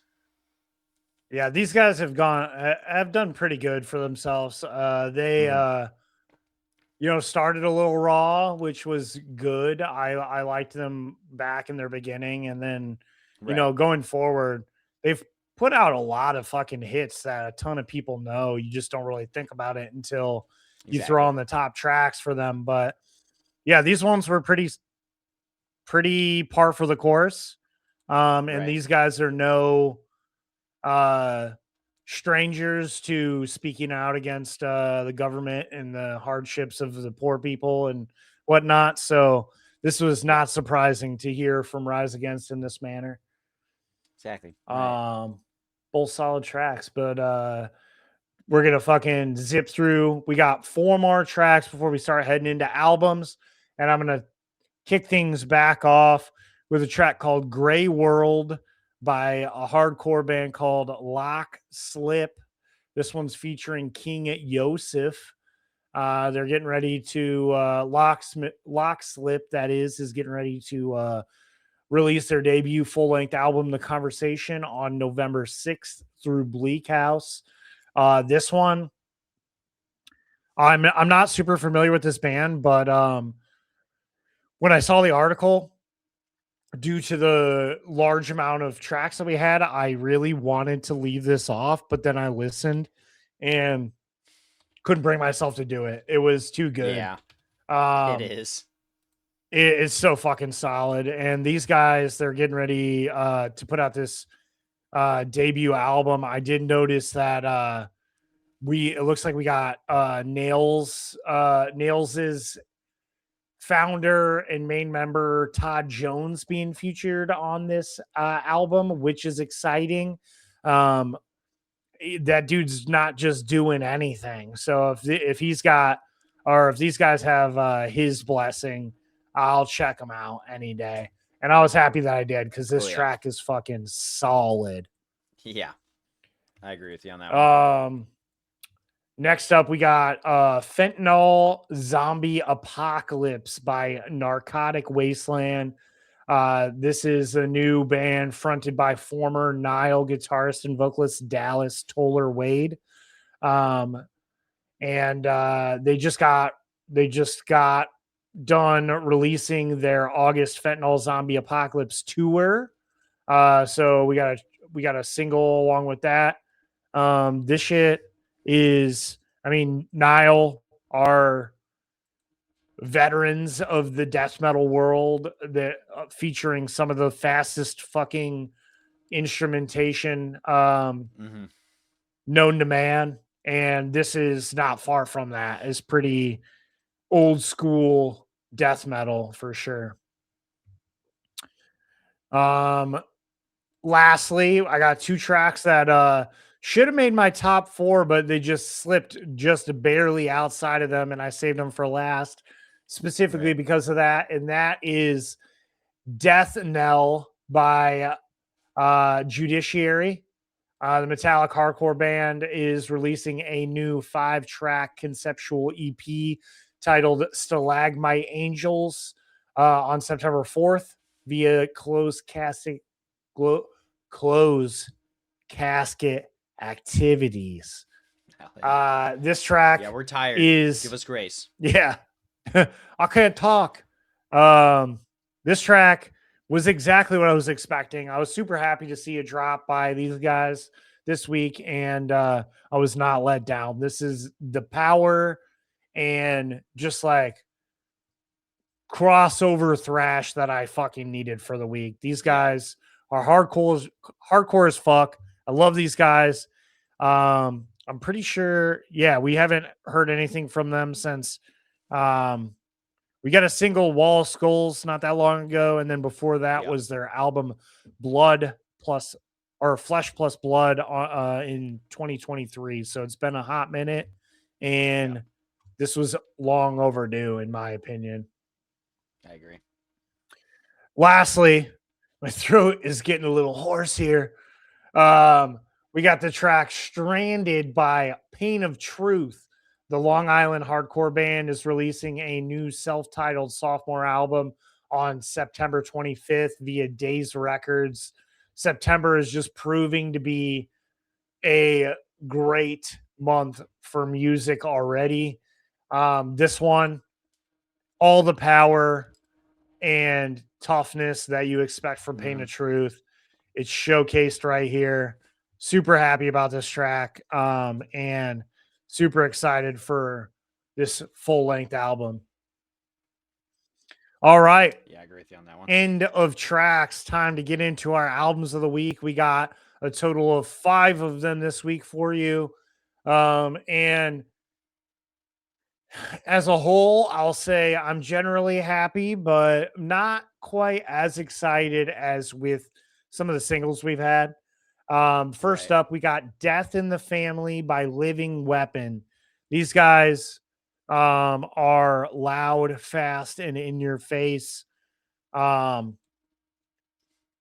didn't get a chance to listen to this whole album the whole way through. It's not very long. It's a total of 9 tracks. It's a total of 23 minutes. So easy to endure for sure. I just didn't quite have the time for it. But the tracks that I did listen to were all great. The little bit of scrubbing that I did through the majority of it was all pretty great. So once I get myself some time to sit down with it, I'm sure I'll be happy with it. Yeah. Oh yeah. Yeah, I agree with you on that. Also did the same, scrubbed through it a little bit. Remember the singles fondly, but also remember that I was gonna wait for the whole album to come out to fully judge what was going on. And I mean, so far, pretty fucking good. So I'm leaning towards yes on this one. That's for sure. Next up, I just want to take a moment to say, Ryan, live on air, I'm gonna let you know, I love you, bro. I know you put this on here for me, all right? We were talking about this, and it's not completely up the alley of a lot of the songs and genres that we talk about, but they're adjacent, you know what I mean? And Yeah, You're a beautiful soul for letting me talk about this for a second. But we got the album I got you, bro. Styrofoam by Emery, which I was happy to see. You know, we got last year a re-release of an album, and they've been, you know, touring, still making music stuff like that, doing more remasters than anything. I mean, the last actual album we got was 4 years ago with Rub Some Dirt on it. But with this one, it was cool to hear some new music for them. So I did give most of this one a chance. There were elements that brought me back to their first album, The Week's End. Some stuff from not Scissors. We Do What We Want, which had Scissors on it, which was a little bit heavier. Some more spoken word moments that I haven't gotten a lot into by these guys, but know that they're about that. We've got at least 2 singles that were released for this album, Numbers and Stimulated, which were put together one after another on the track list. But I can say Dopamine was awesome. Streets of Silver brought it down a little bit, but had a good sound. I didn't get much. There's 2 more tracks after that, Streets of Silver, that I got to give a chance. But this was pretty fucking awesome. So check it Yeah. out. Yeah, I'm not I've never been really into these guys all too much. I I'm knew not of surprised. them for And I mean that sure. with love. Right. Yeah. I knew of them for sure, but going back through their discography, I don't recognize a single one of these album covers, so I know that I didn't really listen to a ton of them except maybe a track Fair. here or there. So I want you some homework. I want you to go back and listen to 2 albums released one after the other. In Shallow Okay. Seas We Sail. I think you might enjoy that one. It's got a little bit more of I think his name is Toby. Is like harder vocals. And then We Do What We Want had some awesome, not quite blast beats, but some dope like double bass drums and just heavier fucking shit. So that was Oh the yeah. album that actually kind of brought me back to Emery because I've been listening to them from The Week's End through. So that was about 7 years of listening, and I was getting a little bit out of it. Hadn't caught up with them in a while, and then We Do What We Want. It was released the year I graduated, and I was like, "Whoa, dude, this is fucking sick!" So got me back into the Yeah. guys with a little more new life in the blood. You know what I mean? It's a Yeah. heavy release from them. So I think you might enjoy that one a little bit more. So Right on. Yeah, I'll check it out. it's awesome. I definitely I had a handful of friends like you that their parents wouldn't let them listen to anything that wasn't Christian. And Exactly. I'd heard Yeah. this band throughout those pipelines for sure. Next up, we got the album Terraform the Afterlife by Evil Island. So far, the consensus between the Riff Report here is that neither of us are really big fans of this band. You can These skip this guys, album. yeah, featuring the vocalist from the Blood Brothers, which was a band that I wasn't really a big fan of. They were just a little too chaotic and just like, I don't know, weird, carnival-y Yeah. almost. Right. But I mean, I respect this band for what it is. They've got members with roots in the scene for a long time, so I'll give them that much credit. I didn't listen to the whole album, so I don't have a review on it, but I did get the last single before the album got dropped. That was T Hex, featuring Guy Pisciato of Fugazi. That song I did like. This yeah. one was perfect. The little bit of Fugazi influence in this song was perfect. It melded well with the lead singer's style and the rest of the guys. So I'm sure I'll give this album a listen to in my own due time, but it was not high on the priority list for me. Yeah, right. I agree. Let's see. Next album, last one I'm gonna let you guys know about is entitled Esteban Flores by the band Slow Joy, a band that has slowly become a joy for me. I'll say that. This is a super chill album. Kind of shoegazy, kind of ambient, just chill, personified. There's a few Yep. tracks that I did enjoy. One that they've been showcasing is SLC Punk on an SSRI. Yep. I know they've been showing that. This one, I just love the name for it. It is a good song. Do not give me a cigarette, no matter how much I beg. Any festival I've been going to, that's Ryan in a nutshell. I'm just letting you know. Yep. Um, Yep. for sure. I'm a fucking drunk fiend, and I'm like, don't give me a cigarette, no matter how much I ask. You got a pack of Marlboro 27s? Can I have one, Dude, please? give me one of those. Bro, exactly. And then I'll proceed to go. Right, exactly. But yeah, I see that shirt everywhere when I go to festivals, and I think that's funny. So there's a fun little correlation. But I didn't really find any tracks on this album. I got through most of it. I didn't find any that I didn't like. You know what I mean? It was just, Yep. it was super chill. You know, so I had to go back and I was looking at some of their older stuff. Doesn't have a whole lot going on, but I do enjoy most of what they've released. So I'll be checking them out Yeah. a little bit more, and I think y'all should too. So. Yeah, we talked a little bit about, we didn't cover it when it came out, but we talked a little bit about A Joy So Slow at Times. I don't think it's coming. Right. And then we did Yeah. cover A Joy Even Slower, Yeah. which was a solid album as well. This one Yeah. came out of the blue. I mean, they had a couple singles for it, but we didn't. Yeah. I don't know why. It just got swept under the rug. Right. Yeah. But dude, this is my vote for album of the week. This is I'm in agreement exactly with that one. this is exactly the music that I'm going for right now. And this is well done. Yeah. It's great. Oh yeah. Hell yeah. Lastly, we got one last album, and that is by the band Dead Tired. We got Hornets of Fall finally released. We've covered handful singles such as Dust Storm featuring Andrew Neufeld. We had Edge of Entropy. Yeah, these guys are pretty solid. I can't remember. They're featuring members of pretty popular metalcore band, hardcore band. But this one was solid. Again, a little not really high on my priority list. I'm excited about it to a certain extent, but at the same time, this just really isn't the music that I'm gravitating toward right now. So Right. I just kind of got bored with it pretty quick. But I will definitely come back to this because these guys are solid. Yeah. Oh yeah. I enjoyed this album pretty thoroughly. I feel like I kind of jumped the gun and I was describing a song like Silverstein earlier, and it was Limbs, I'm pretty sure. I think I saw that post-hardcore and I was like, that might have been what I was talking about. This was it. This whole album is like heavy ass Silverstein.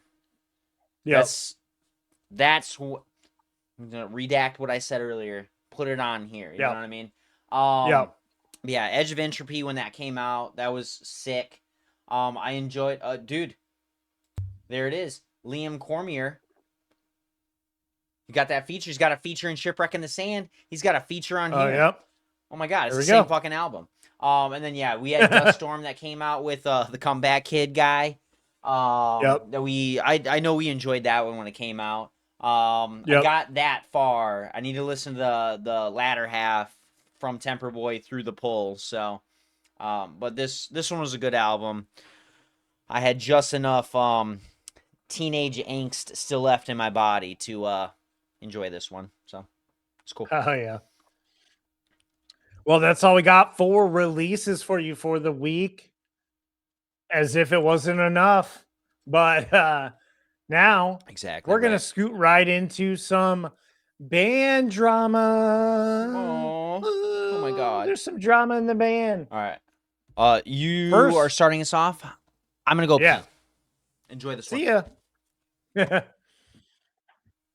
Yeah, first little bit of band drama is quite the drama. I don't know if there's drama behind it. It doesn't seem like it, but there's got to be something brewing in the distance because the Midwestern post deathcore outfit Burial Path have announced the departure of 3 members.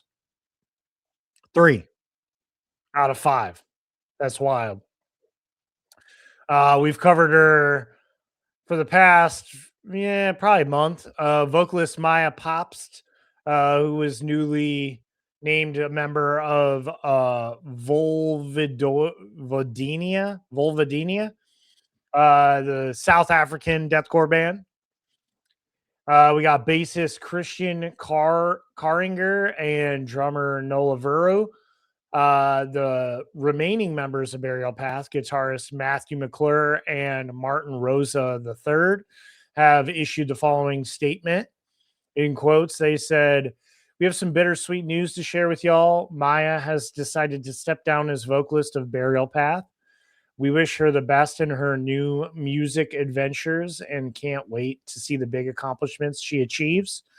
We are also sad to announce that Christian has decided to step down as bassist for Burial Path. We wish him well in his future musical endeavors. Nola has also decided to step down as our drummer due to her crazy schedule with her work and her main band, Sidefect. They're in the middle of a lot of recording. We're excited to hear the new music. We're grateful for Maya's, Christian's, and Nola's contributions, dedication, and hard work they have put into Burial Path during their tenure. We had a lot of adventures and fun in their short tenure. They all will be missed dearly.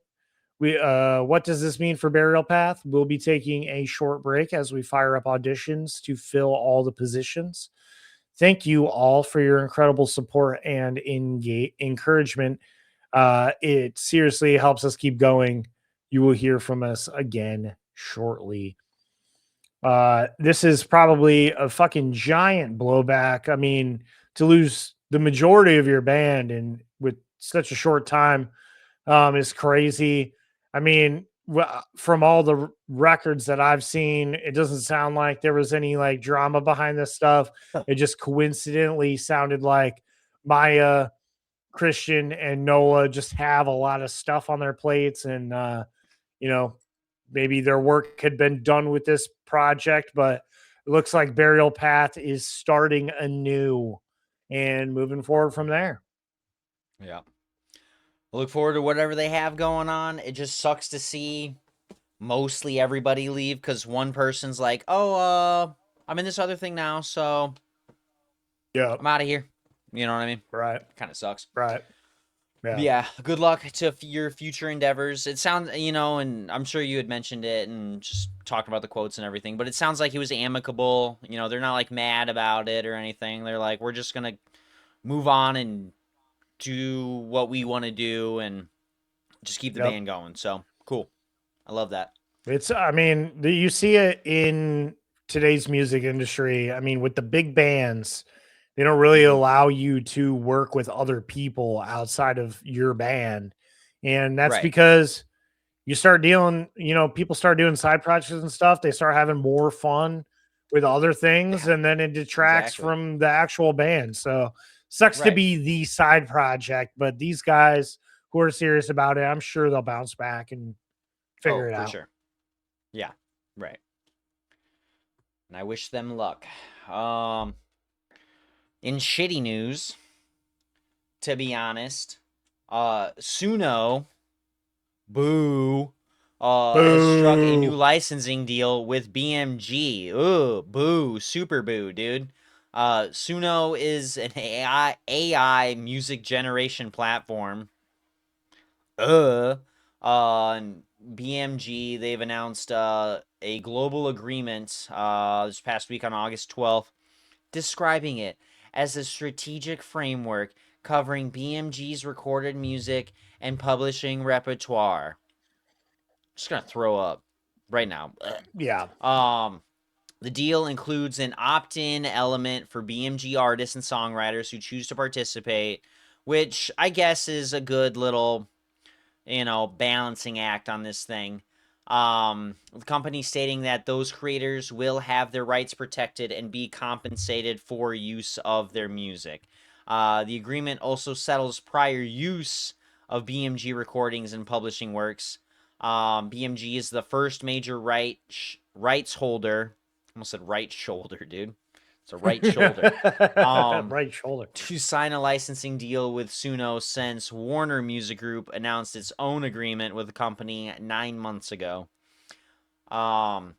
Universal Music Group and Sony still remain in ongoing litigation against Suno in the US. I love that for those guys. I hate Sony right now for different reasons. I'm not going to get into it right now. I'm sure you guys know what I'm talking about.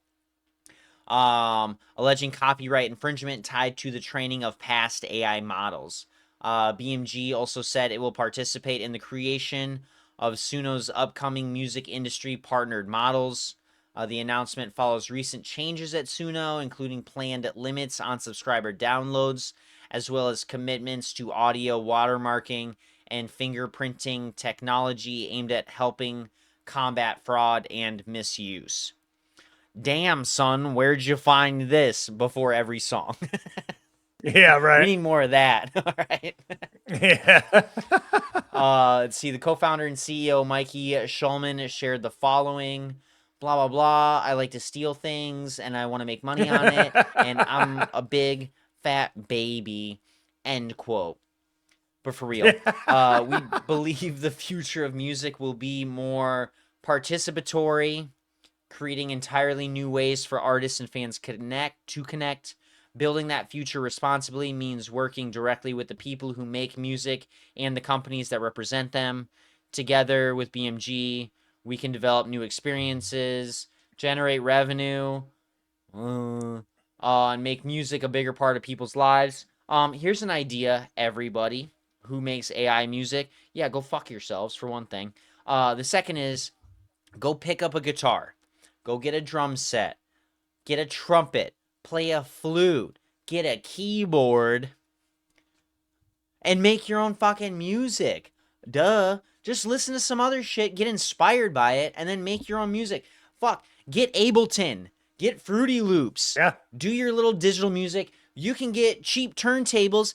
Digital controllers from Chicago. 123dj.com. Check them out. Wholesale DJ equipment. I got a fucking 2-deck digital controller for like $140. Bro, easy. Dude, I didn't do much with it, but there's free music software out there. There's free plugins. There's free MIDI controllers.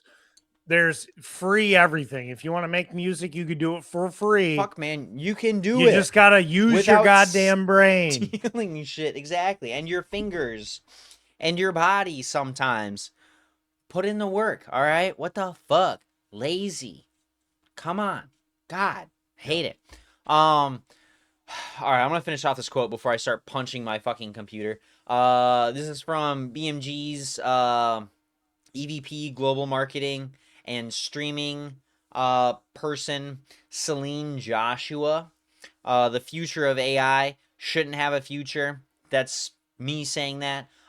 In music will be defined by whether artists and songwriters remain at the center of the opportunity and share in the value it creates. Duh. What do you mean whether they remain at the center? They're the center. My brother in Christ, my sister in Christ. It's their idea. Yeah. Choice is the guiding principle. This agreement establishes strong protections, clear economics, and new creative possibilities for artists and their fans. This isn't for the artists. This is for the lazy fans. As we enter the era of creation, you're not creating anything. We look forward to shaping that future together with our creators and Suno. You suck. All of you in this situation suck. Stop it. Get some help. Yeah. Yeah. God. Nope. All right. I'm a big fan of anybody fighting Suno and what's going on. So shout out to Universal Music Group and Sony for fucking, trying to they got the money put a for stop it. to this. I think they can last. They got the money for it. I'm just saying. Hell yeah. Yep. But yeah, dude, also shout out to he's not a part of the music that we talk about. He's like a I don't want to say country because it's not really country, but it's like more of like a southern rock artist. Zach Tellender, who Okay. I follow on Instagram. He puts out great music videos, but he's always been super against Suno, always willing to call them out and shit all over them. So shout out to him for doing that. And yeah, keep fighting the fight, guys. We need more artists to opt out of this and speak their mind before we can put a stop to it. We made our voices heard, and Spotify is now doing everything in their power to mark out these AI artists for us because we don't like it. So keep fucking sharing your mind, please. Yeah. Next up, we got some depressing news a little bit. I mean, I don't know if it's depressing in the sense that justice may be served, but it is depressing in the context that it is being delivered, and that is that Marilyn Manson is now set to stand trial next fall in the sexual assault lawsuit filed against him by his former personal assistant, Ashley Walters. The case was first filed in 2021, alleging incidents that she claims took place in 2010, 2011, while she was employed by Manson. Her complaint include claims of sexual harassment, sexual abuse, sexual battery, infliction of emotional distress, and violations of several California civil codes. The case has been dismissed and revived multiple times, largely due to the statute of limitations issues. It was most recently reinstated this past January under California's AB 250 law, which opened a temporary revival window for adult survivors of alleged sexual abuse. A judge denied Manson's latest attempt to dismiss the case this past June. According to Rolling Stone, November 15th, 2027 jury trial date was set during a hearing this past week on the 12th. Manson's attorney, Howard King, responded with the quote, "We're confident the case will never get to trial after the court hears our upcoming motion for summary judgment." Manson has denied the allegations against him. Earlier this year, the LA County District Attorney's Office declined to pursue criminal charges following its investigation. There's a lot there. The judicial system here is a long, drawn out mess of a situation. So I don't know how to feel here. Marilyn Manson is a very creepy dude. I could definitely see it. I stand by my thoughts that I've shared in previous on this show, and that is that I do not support Marilyn Manson. And if he did anything here, I hope he gets caught and dealt with, same as anybody who abuses anybody. Yeah. Whatsoever. Especially people in those situations, like, you know, and it sucks that it usually happens to personal assistants, to secretaries, to people who are meant to be there and be honestly in close quarters and help kind of run his life, because he's a big man child who, I'm only focused on my music. I need as much, you know what I mean? Like, keyword, just abuse that. Help.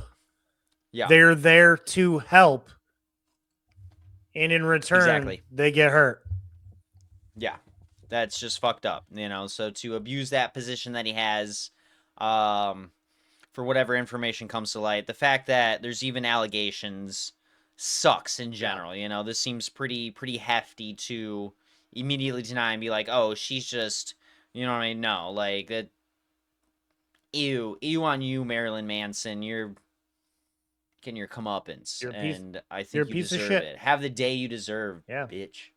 Right. Yeah. Yeah. No, I think about this situation, and then I think about, you know, I am the boss of many employees, and I can't even think about, you know, treating any of my employees in a derogatory or fucked up way like that. Like, that's just fucked. Exactly. Yeah, I agree with that.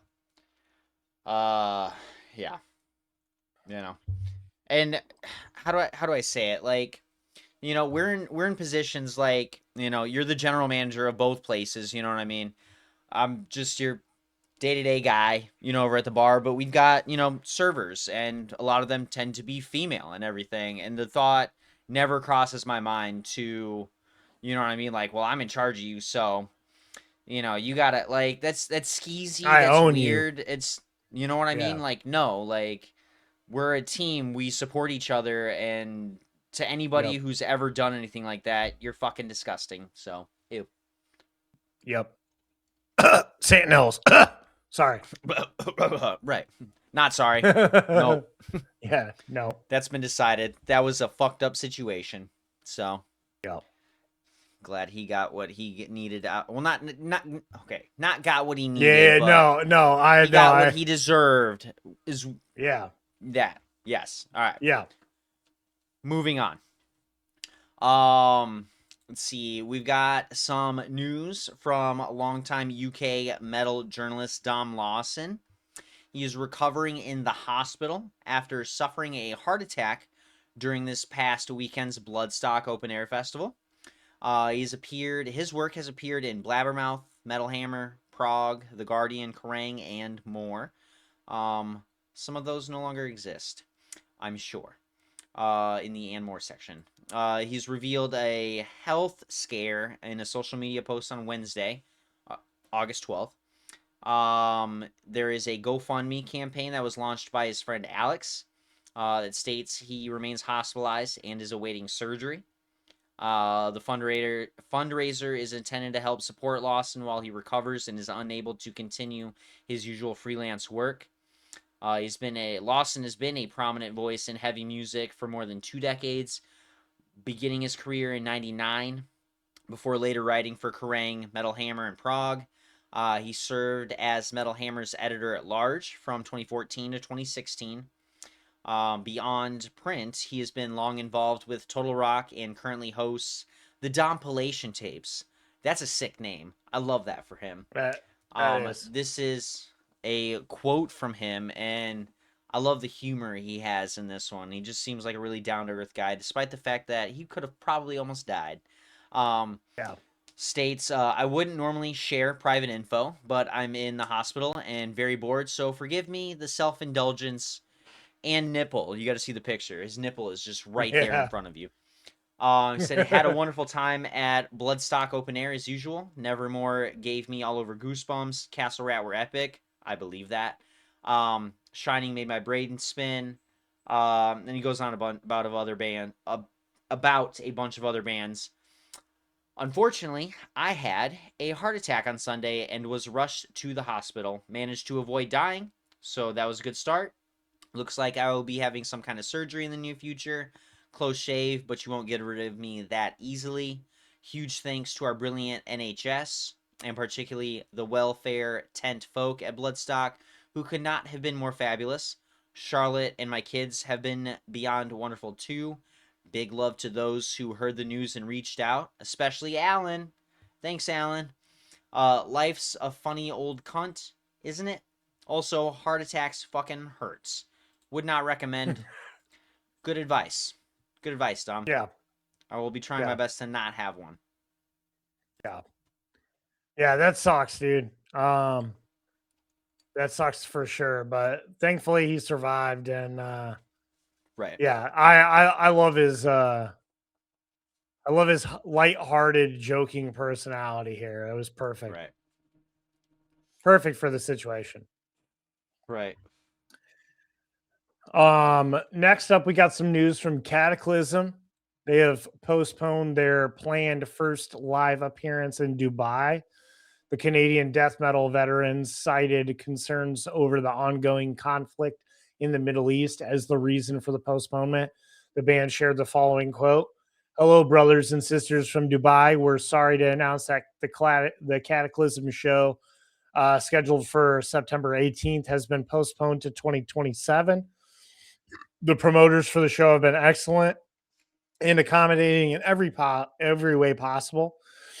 But due to the ongoing conflict in the Middle East, we're forced to postpone the first appearance in Dubai. We're sorry for this situation. We'll be there in 2027. Hell yeah. Yeah, that Hopefully. does suck. Yeah, hopefully. I was gonna Fingers say, they crossed. keep dragging the shit out. All is well.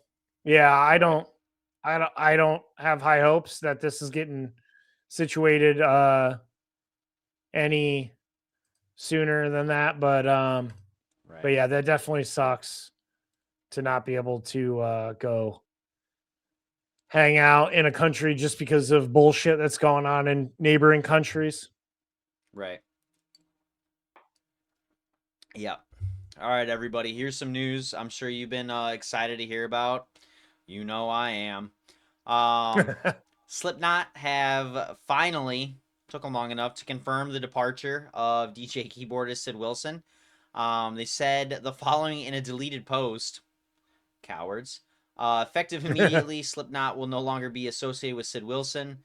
We wish him the best in his future endeavors. Slipknot. This follows a period of uncertainty regarding his status in the band.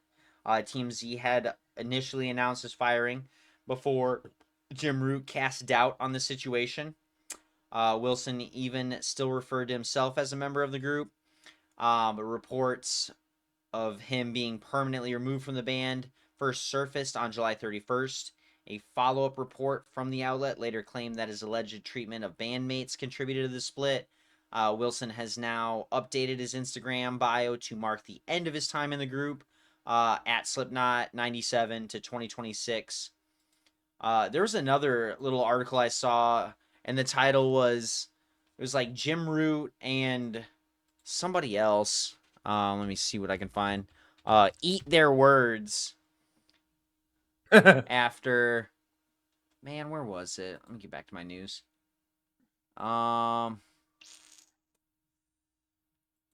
No, I'm not. Damn, now I'm not finding it. Yeah. Yeah, but it was like these two people eat their words. Sid Wilson's officially out of the band. Like, yeah, they do. Yeah, And Jim was this all was like, I still stand by what I said. You shouldn't believe everything that you read online. Duh. I was still right, guys. Like, shut up, Jim. Just sit down. Yeah, Write for shut Slim up. Sour and call it a day. Like, what the fuck? Now, this was the perfect example of a fucking botched split. Shit got out of control. They lost Yep. control. They missed their opportunity to do it their way. So they put out this bullshit, just broad, quick little fucking thing that I didn't even get to see from Slipknot themselves. I saw it from the Knotfest page. Oh, really? Before it got taken down. So, yeah, it's just dumb. But I'm not surprised. Like I said in the past, I kind of, following him and Kelly splitting up and then, the rumors and shit, like I had a feeling he was going through something and it was a personal issue that is just like dragging him down personally this whole entire time. So I'm not surprised to see any of this happen. Right. Hopefully, I don't like to see I don't like to root for the downfall of people, regardless of them being a band that I don't exactly support these days. So hopefully, Sid, you figure out your shit. Hopefully you can become amicable with your ex-fiance so that your child has a decent life going forward. And hopefully you just figure your shit out and you do something outside of Slipknot going forward that makes you happy. Right. I agree. That's all I got to say. Last little bit of drama we got for the night before we head into some of the positive stuff, some of the cooler stuff. But Abbath abruptly cut their set short at Sorry Helveti Festival in Finland on August 14th. The black metal outfit had begun their opening song, To War, when vocalist and guitarist Abbath Doom Occulta threw his guitar and stormed off stage. Notably, Abbath appeared without his usual corpse paint and stage attire for the performance, while the rest of his bandmates maintained their expected stage presentation. Further details regarding the incident have yet to be announced. However, according to the Finnish outlet Inferno, their drummer had addressed the crowd saying the following quote, let's just say it probably won't come as a surprise to anyone that our lead singer is struggling with health problems. We're so very sorry if this gig has been interrupted, but we as solid professionals are prepared for anything, and we'll see. But thank you and sorry. We've done everything we can. I did watch the live video of this.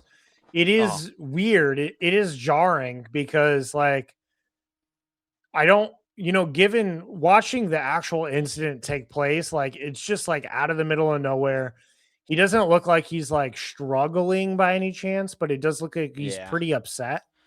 And yeah, I can't tell what really happened. Like, I don't know if he just like got into like a weird mood and like had to get out of there or what, or if like something fucked up. It didn't sound like anything fucked up live. So right. I don't know. I feel like I watched it too, and like I don't know much about like how his vocals should sound, but I feel like that had something to do with it. Like maybe he's dealing with some sort of illness, like I don't know, like strep or bronchitis, or maybe even something worse. You know what I mean? Dude's a little bit older. But it could, it could be farther, because if he normally shows up in like corpse paint and like armor and shit, the fact of the matter is he felt not well enough to spend the time to put all that on. You know what I mean? So that had something to do with it, I'm sure.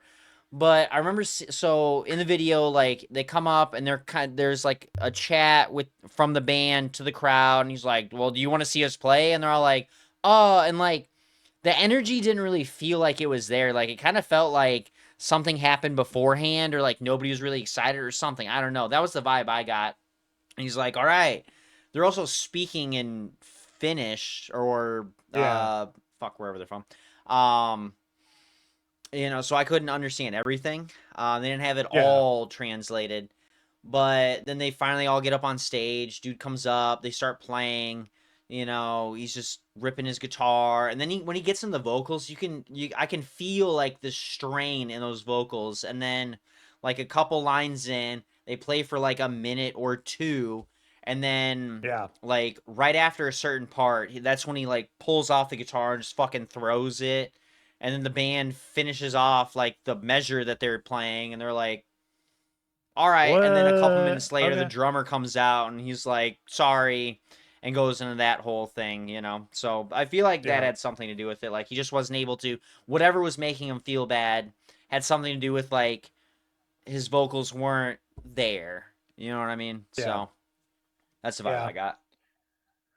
Yeah, I agree. I mean, I've heard that he struggles from alcohol issues, and if he's got health issues on top of that, like a lot of things. I've been around a lot of people like that, and they can be set off pretty easily. And if he just wasn't feeling good that day enough to put his corpse paint on, and something bad, like just something off, like it could have just triggered him. So who knows? Hopefully everything's all right.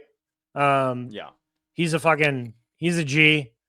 The band's fucking good as shit. So hopefully they get it figured out. Exactly. Look forward to see what that may be. So yeah. Cool. There we go.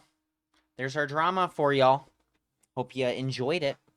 Sad. So sad. But we're making bad time. We're chilling, man. We're 2 hours in. It's fine. It's not too bad. I mean, we just got a couple more things to talk about. Don't worry. It's not a whole lot. Yeah. It's a decent See you at 3 hours. Exactly right. Let's go ahead and move this into our artist news. Whoa, artist news. Hell yeah. Let's see. We've got Rob Zombie. His Firefly trilogy is going to be releasing through Lionsgate as an 8-disc collector's set. Excuse me, on October 13th of this year. You feel that one, huh? Oh, We got the right. We got the 4K Ultra HD Blu-ray and digital collection. It's going to be bringing together The House of a Thousand Corpses, The Devil's Rejects, and 3 from Hell. The set will also mark the first time House of a Thousand Corpses will be released on 4K. This trilogy follows the Firefly family across all 3 films, with cast members including Sid Haig. That sounds bad. Bill Mosley, Sherry Moon Zombie, of course, Karen Black, Ken Foray, William Forsythe, Richard Blake, Jeff Daniel Phillips, Steve Wallace, Emilio Rivera, and Danny Trejo. This collector's set will include an exclusive poster, a zombie curated photography book. I want to finish this thought before I start pouring that because I'm going to drop it everywhere. Artwork by Zombie and Vance Kelly, art cards, and several behind-the-scenes features.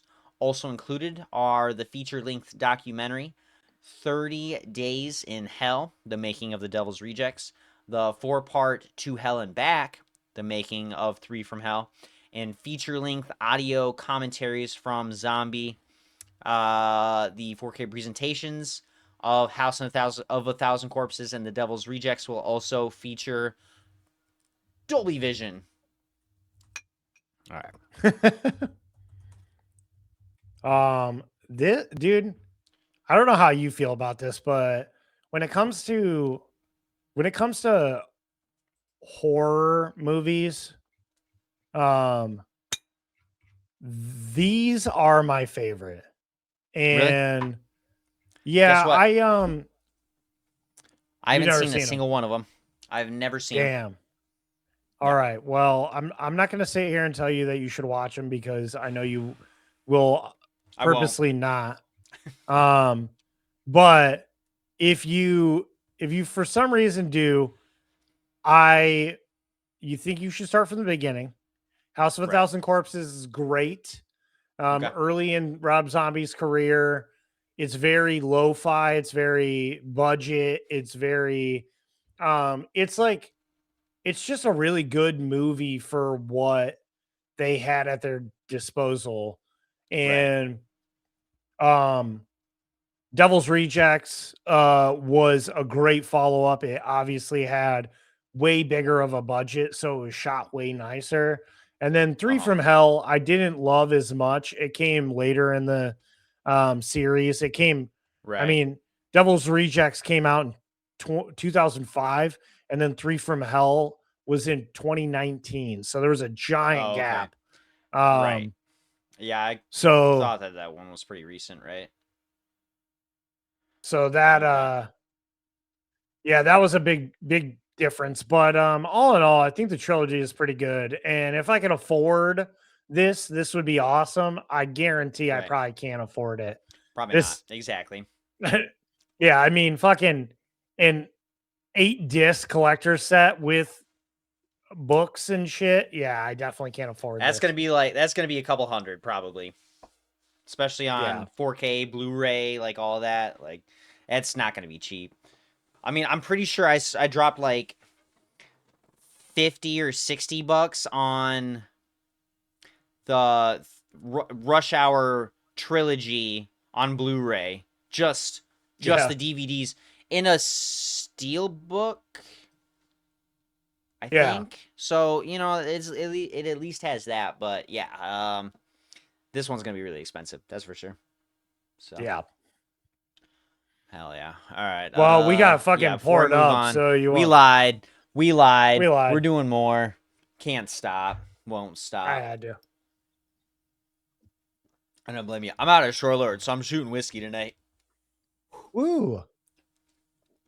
That first shot way earlier was about a literal splash of the rest of my Shore Lord topped off with a little bit of this Yamato whiskey. So, yeah, Damn, you're it wild. tastes a little bit better. I know.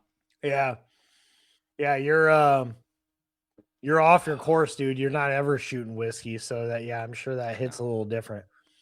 A little bit. It's not too bad. I'm not a little baby anymore. I can shoot whiskey. Yeah. So. Now, I used to only shoot whiskey, but then I got into my tequila phase and I was just doing that. And that's then usually my go-to is tequila. And then if I'm not doing when there's no Shore Lord, tequila is my go-to. Right. I like to sip on whiskey. I don't like to shoot it. Right. Can enjoy it. Next up we got some news involving Ozzy Osbourne that doesn't require the rest of his family, which is great because they always be talking. Right. They always be talking. They always be doing something in Ozzy's fucking namesake. Right.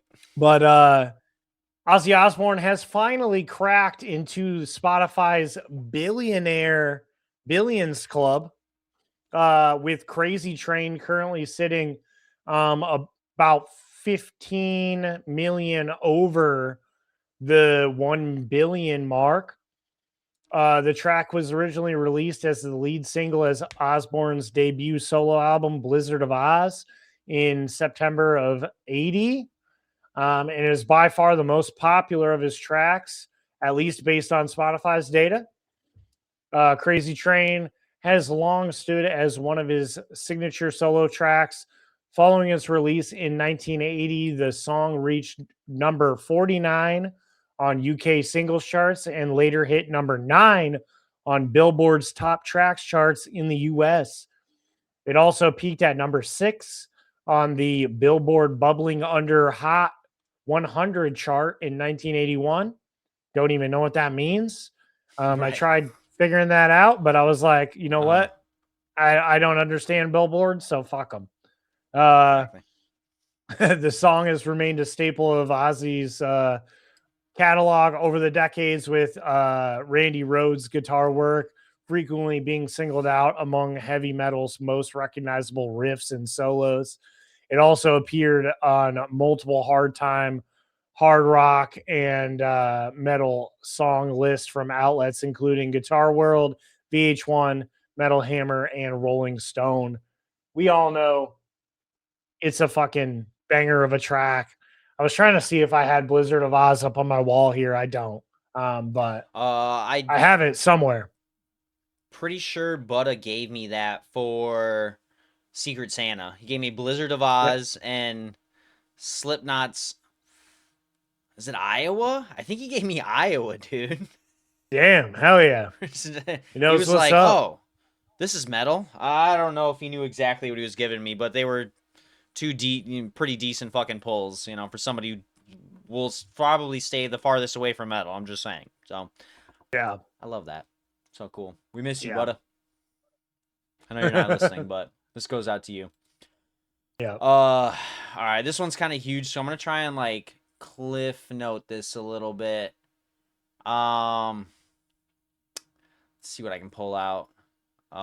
Let's do that. Okay, so Cameron Almasi and also Suicide Silence All Shall Perish's vocalist Eddie Hermida have co-founded a new artist-first music company called Arson Theory. There is a newly issued press release that will outlines the company.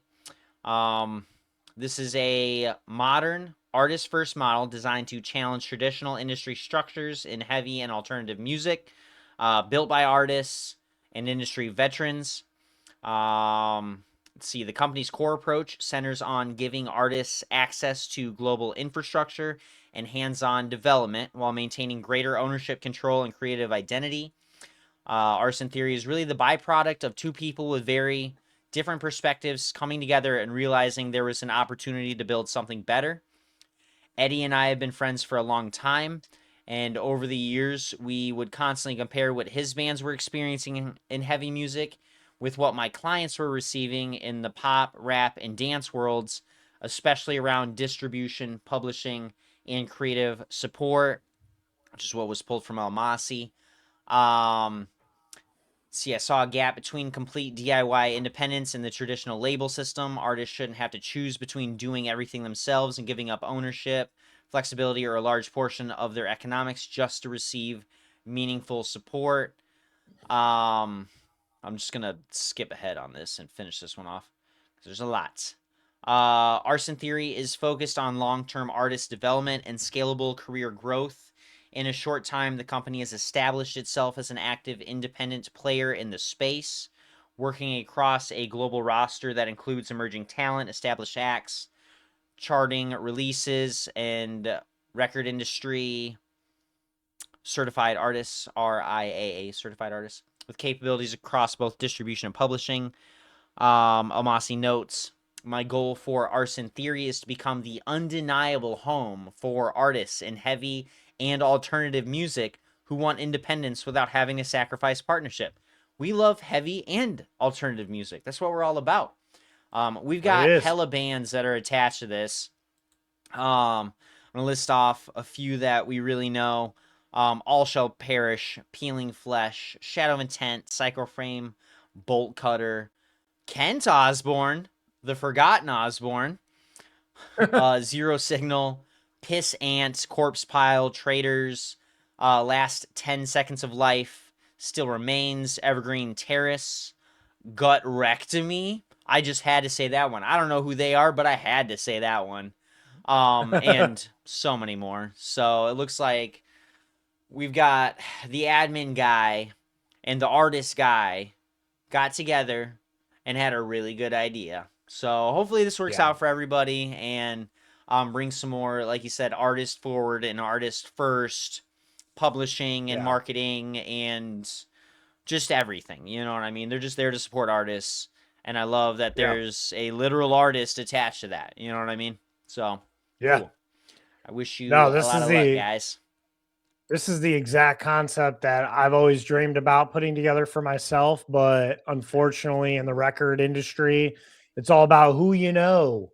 And you got to be in to fucking make those partnerships. So that's awesome that Eddie was able to partner up with somebody who's got that in there to help them figure out how to make this work. This is a good project versus what we talked about with BMG and Suno, which, you know, is a bad project. That sucks. That was a bad project. I mean, I know BMG said that, you know, they give their artists a chance to opt out or opt in, but I guarantee that's all optics. They're strong holding these artists into opting in. I guarantee it. Oh, for sure. I was going to say, do they really have a choice? Probably not. I don't think they probably do. But this is awesome. I'm happy that Eddie was able to put this together, and hopefully great things happen from it. Right. Next up, we got some awesome news, especially for people like us who are in the Chicago region. And that is that we've got a fuck ton of Riot Fest sideshows planned for the weekend of Riot Fest. Riot Fest is going on September 18th through the 20th at Douglas Park in Chicago, Illinois, as it does every year. We got 21 Pilots headlining on Friday, Tool on Saturday, as well as Pierce the Veil closing out the festival on Sunday. We got 1 day, 2 day, and 3 day tickets on sale now. But for these side shows, we got a list here. It's a doozy of a list. Hopefully you can make it out to some of these, but we got for September 17th, we've got 2 shows, one at the Metro featuring Sugar, Jay Robbins, and Violet Grohl. Then the same night, we got Reggie's, we got Black Flag and the Crosses. That'll be a cool one. On the 18th, we've got a slew of shows here. Starting at the Metro, we got Pup and the Destroy Boys, At the Bottom Lounge, we got Thrice and Hot Rod Circuit. Concord Music Hall, we got the Beths.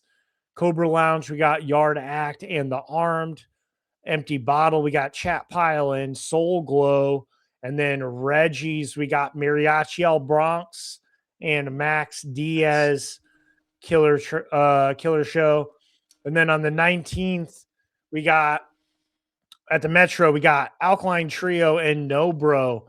Concord Music Hall, we got Motion City Soundtrack and Bayside. At Park West, we got William Shatner and the Uckers. We got at the Cobra Lounge, we got Bouncing Souls and Human Issue. At the Empty Bottle, we got Batmobile and Hammered Holes. At Reggie's, we got Show Me the Body and Whispers. And then at Sleeping Village, we got Casa Gogol Records Party with that Handsome Devil. And then Facets, we got the Who's Watching film screening. And then to close things off on the 20th, we got at the Cobra Lounge, we got Flatliners and Dave House.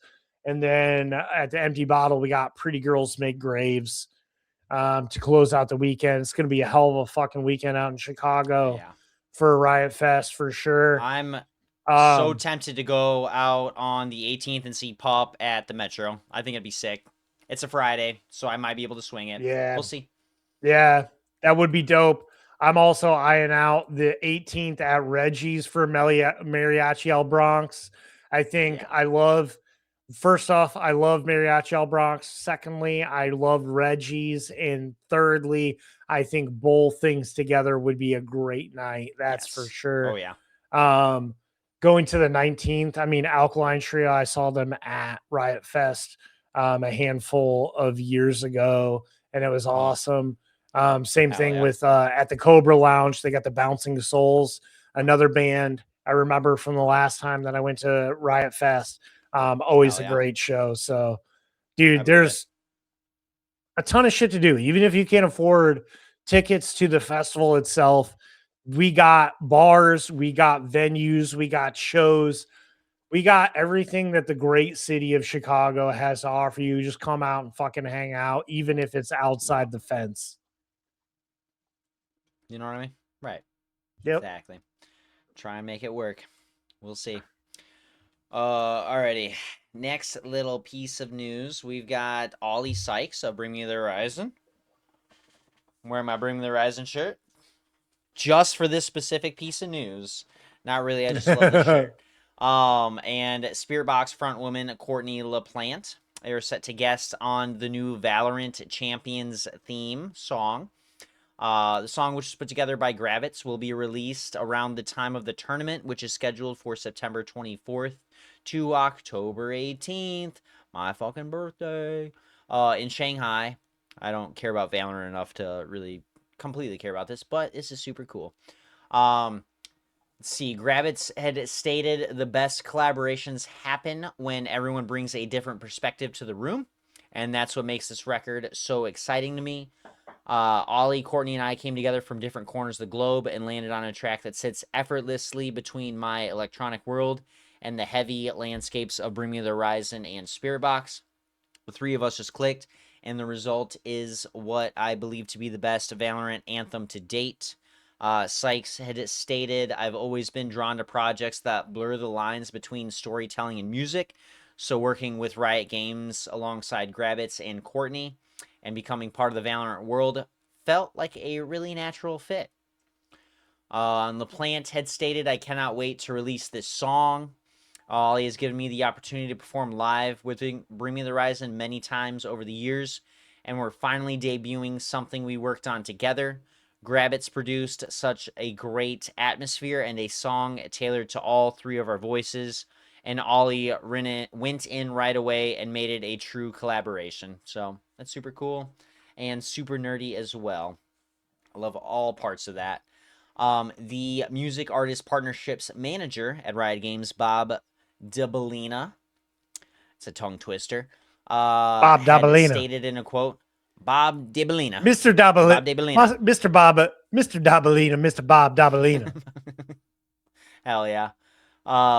states this: welcoming artists of Oli Sykes and Courtney LaPlante's caliber. Okay, into the world. That sounded weird for a second. I was like, what a way to start a sentence. No. Welcoming them, their caliber, into the world of Valorant this year has been an incredible honor for us. They're two of the most respected voices in modern heavy music, and we are thrilled they brought their own creative vision and emotion to this year's Champions Anthem.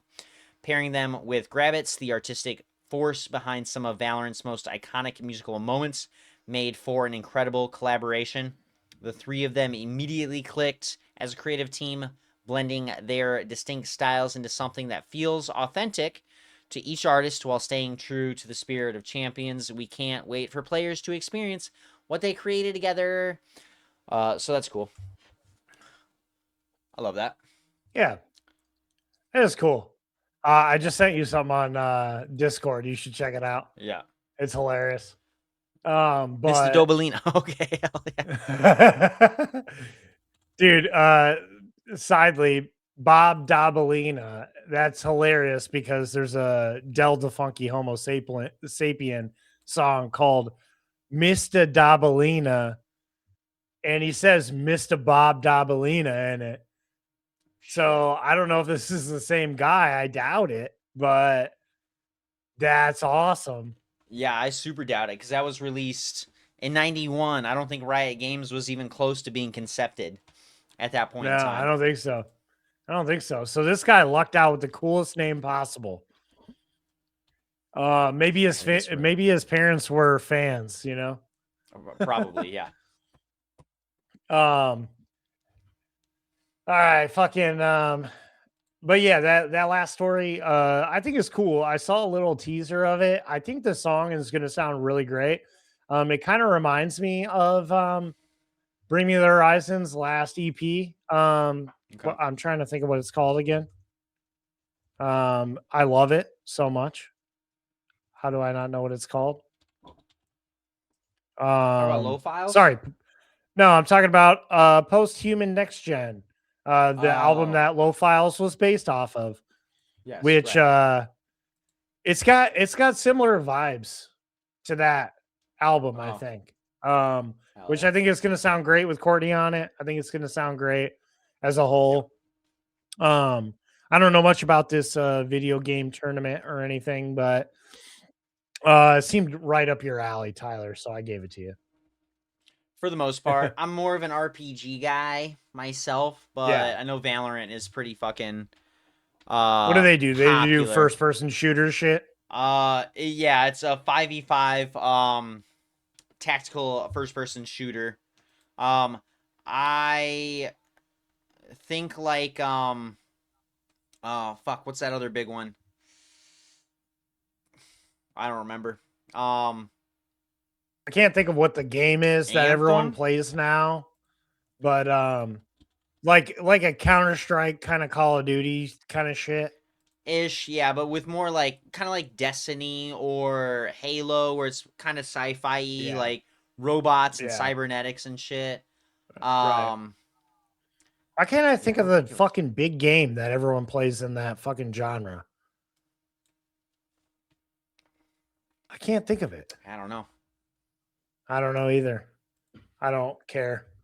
Yeah, right. I've been playing a lot of Pokemon lately, so that's if that says anything about the I've been on games that the I Game play. Boy Advance emulator on my Switch for the past 2 weeks, so I'm right there Hell with you, yeah. brother. You know what I was playing Yep. before that?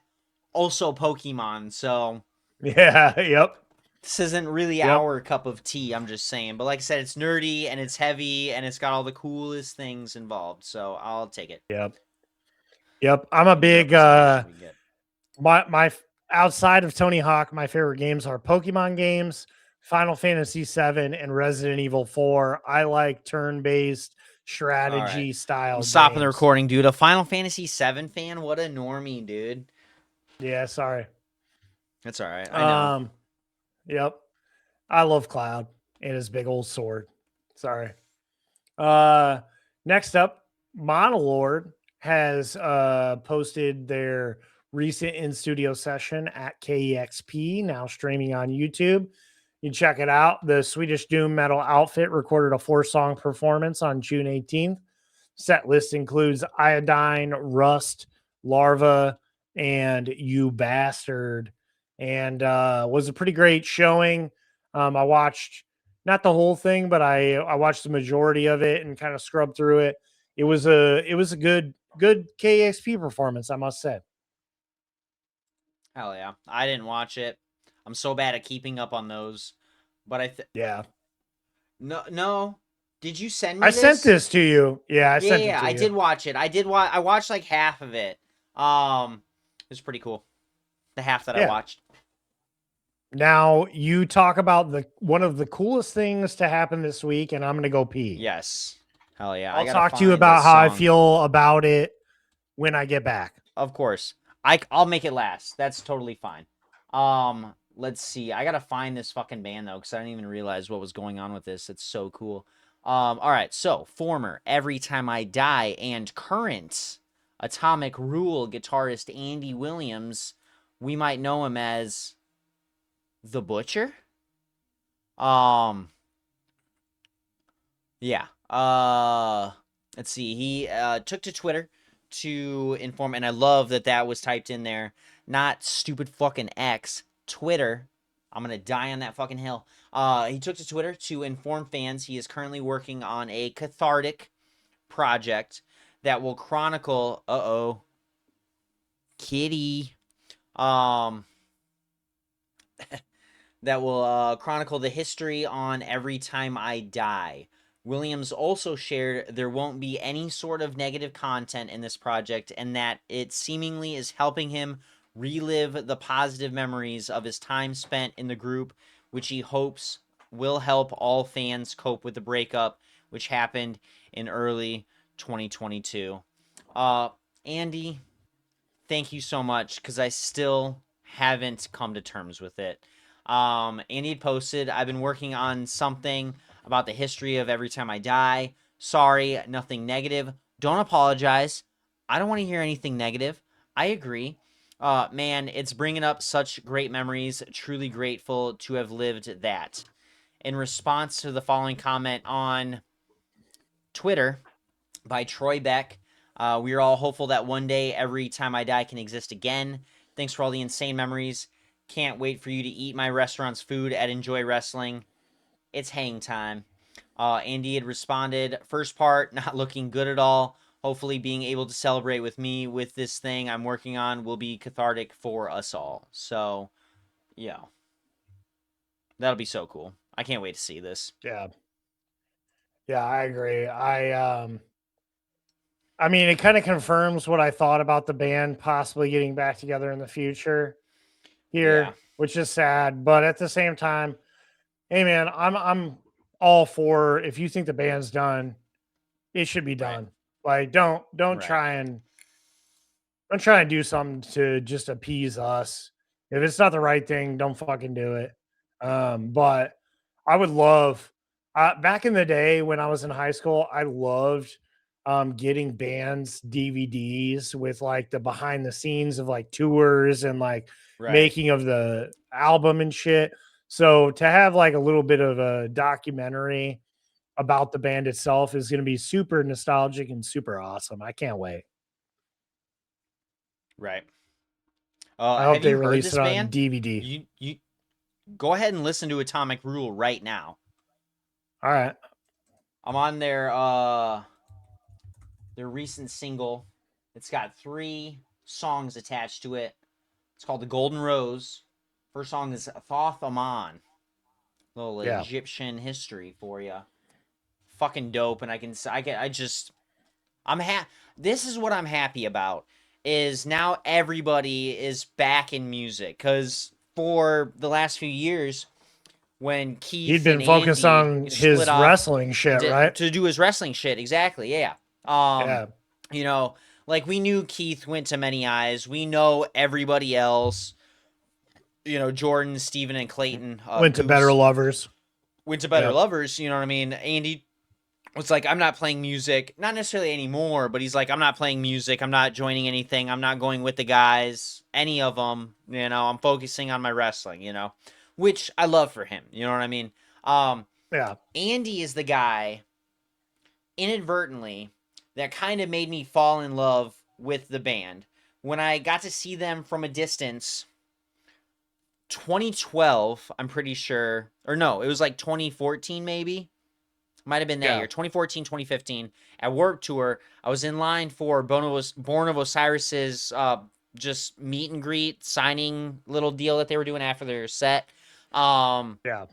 And I was watching Every Time I Die play, fell in love with her music, but one of the last notes, I don't remember what song they were playing, but Andy came out into the crowd and just held up his fucking guitar, just ringing that last note, and everyone's right there helping him out, hitting that whammy bar, just joining him. And then That's awesome. set got done, everybody's walking out.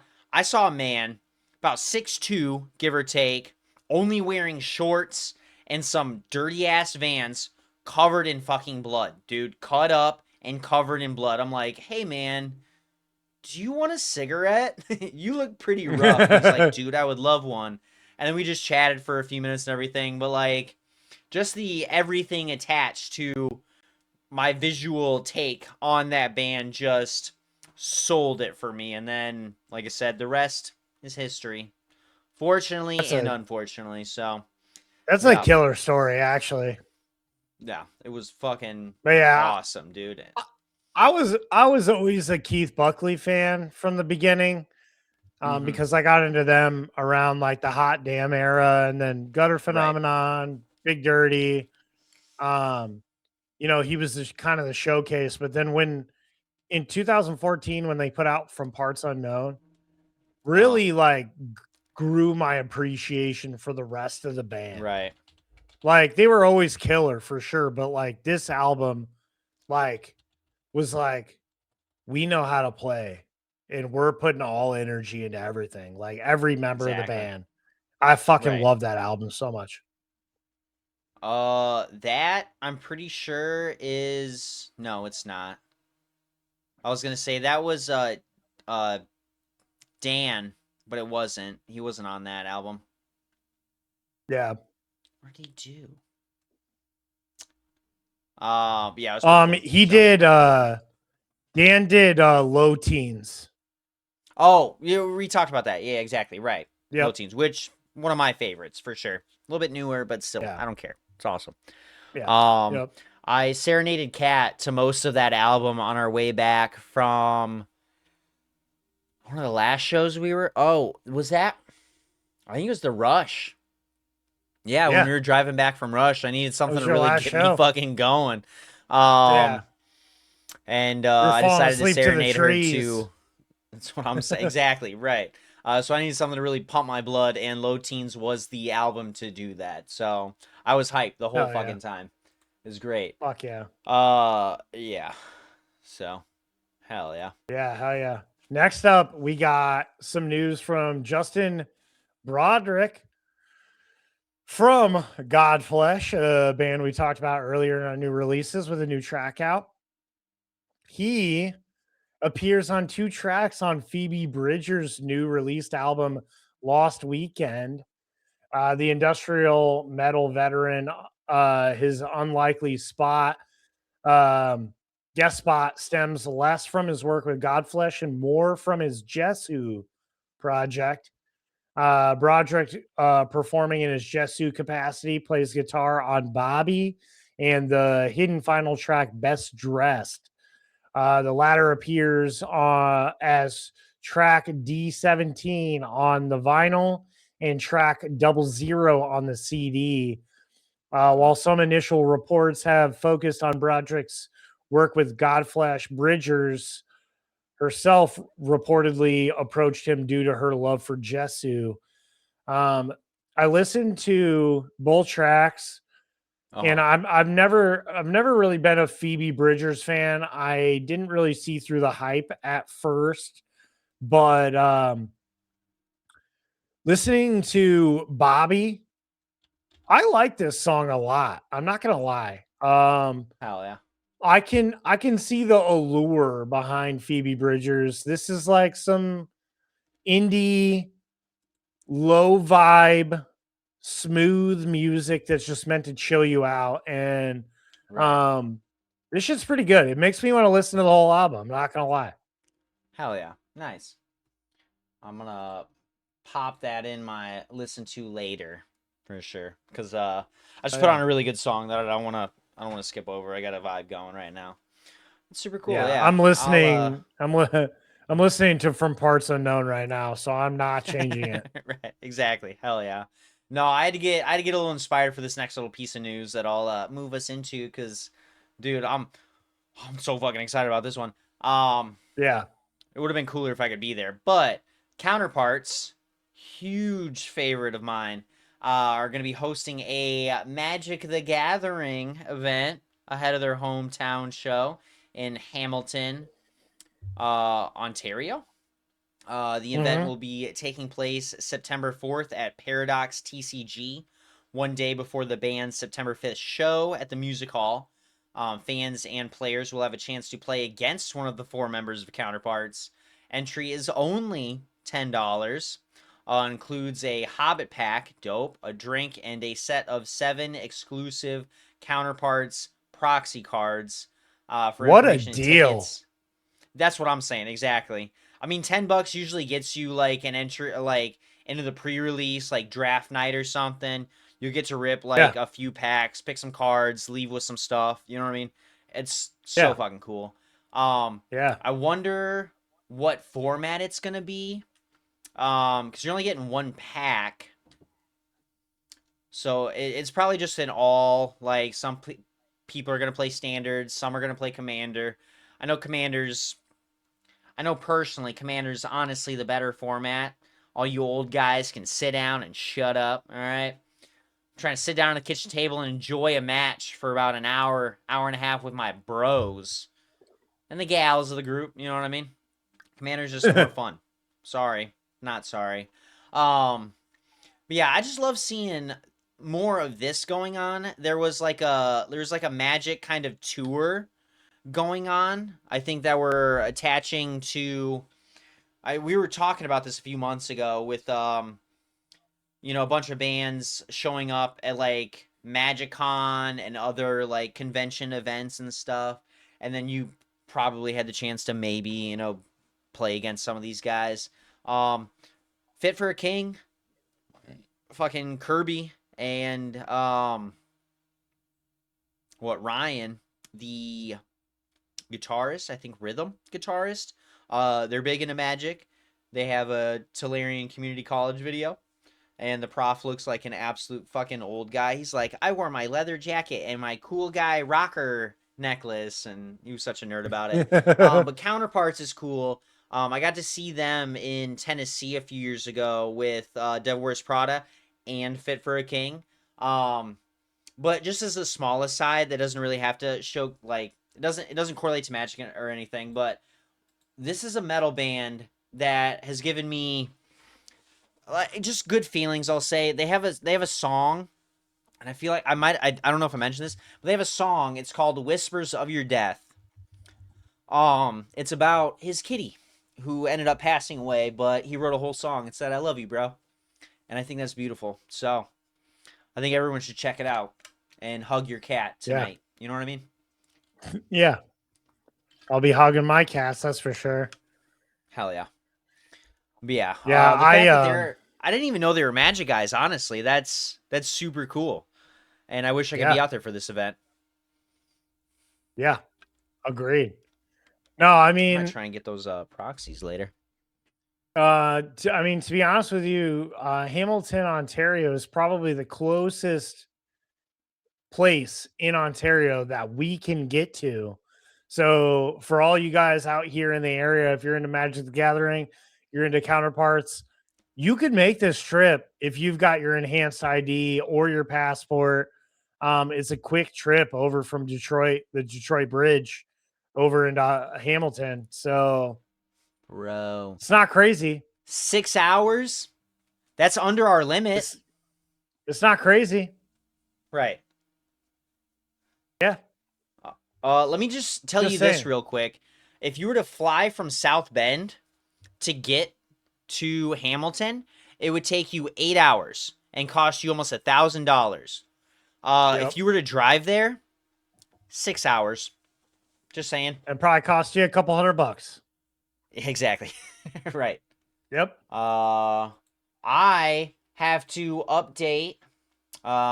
This is happening pretty soon. I gotta update my ID. Actually, I gotta get a new one this year.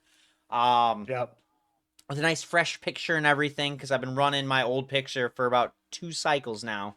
Yep. So yeah, I need to get. Maybe I get my enhanced ID and then go to Canada and do that. You know what I mean? Yeah. I will be doing the same thing. I have to update my I don't have to update my ID, but I will be enhancing my ID here shortly. Hell yeah.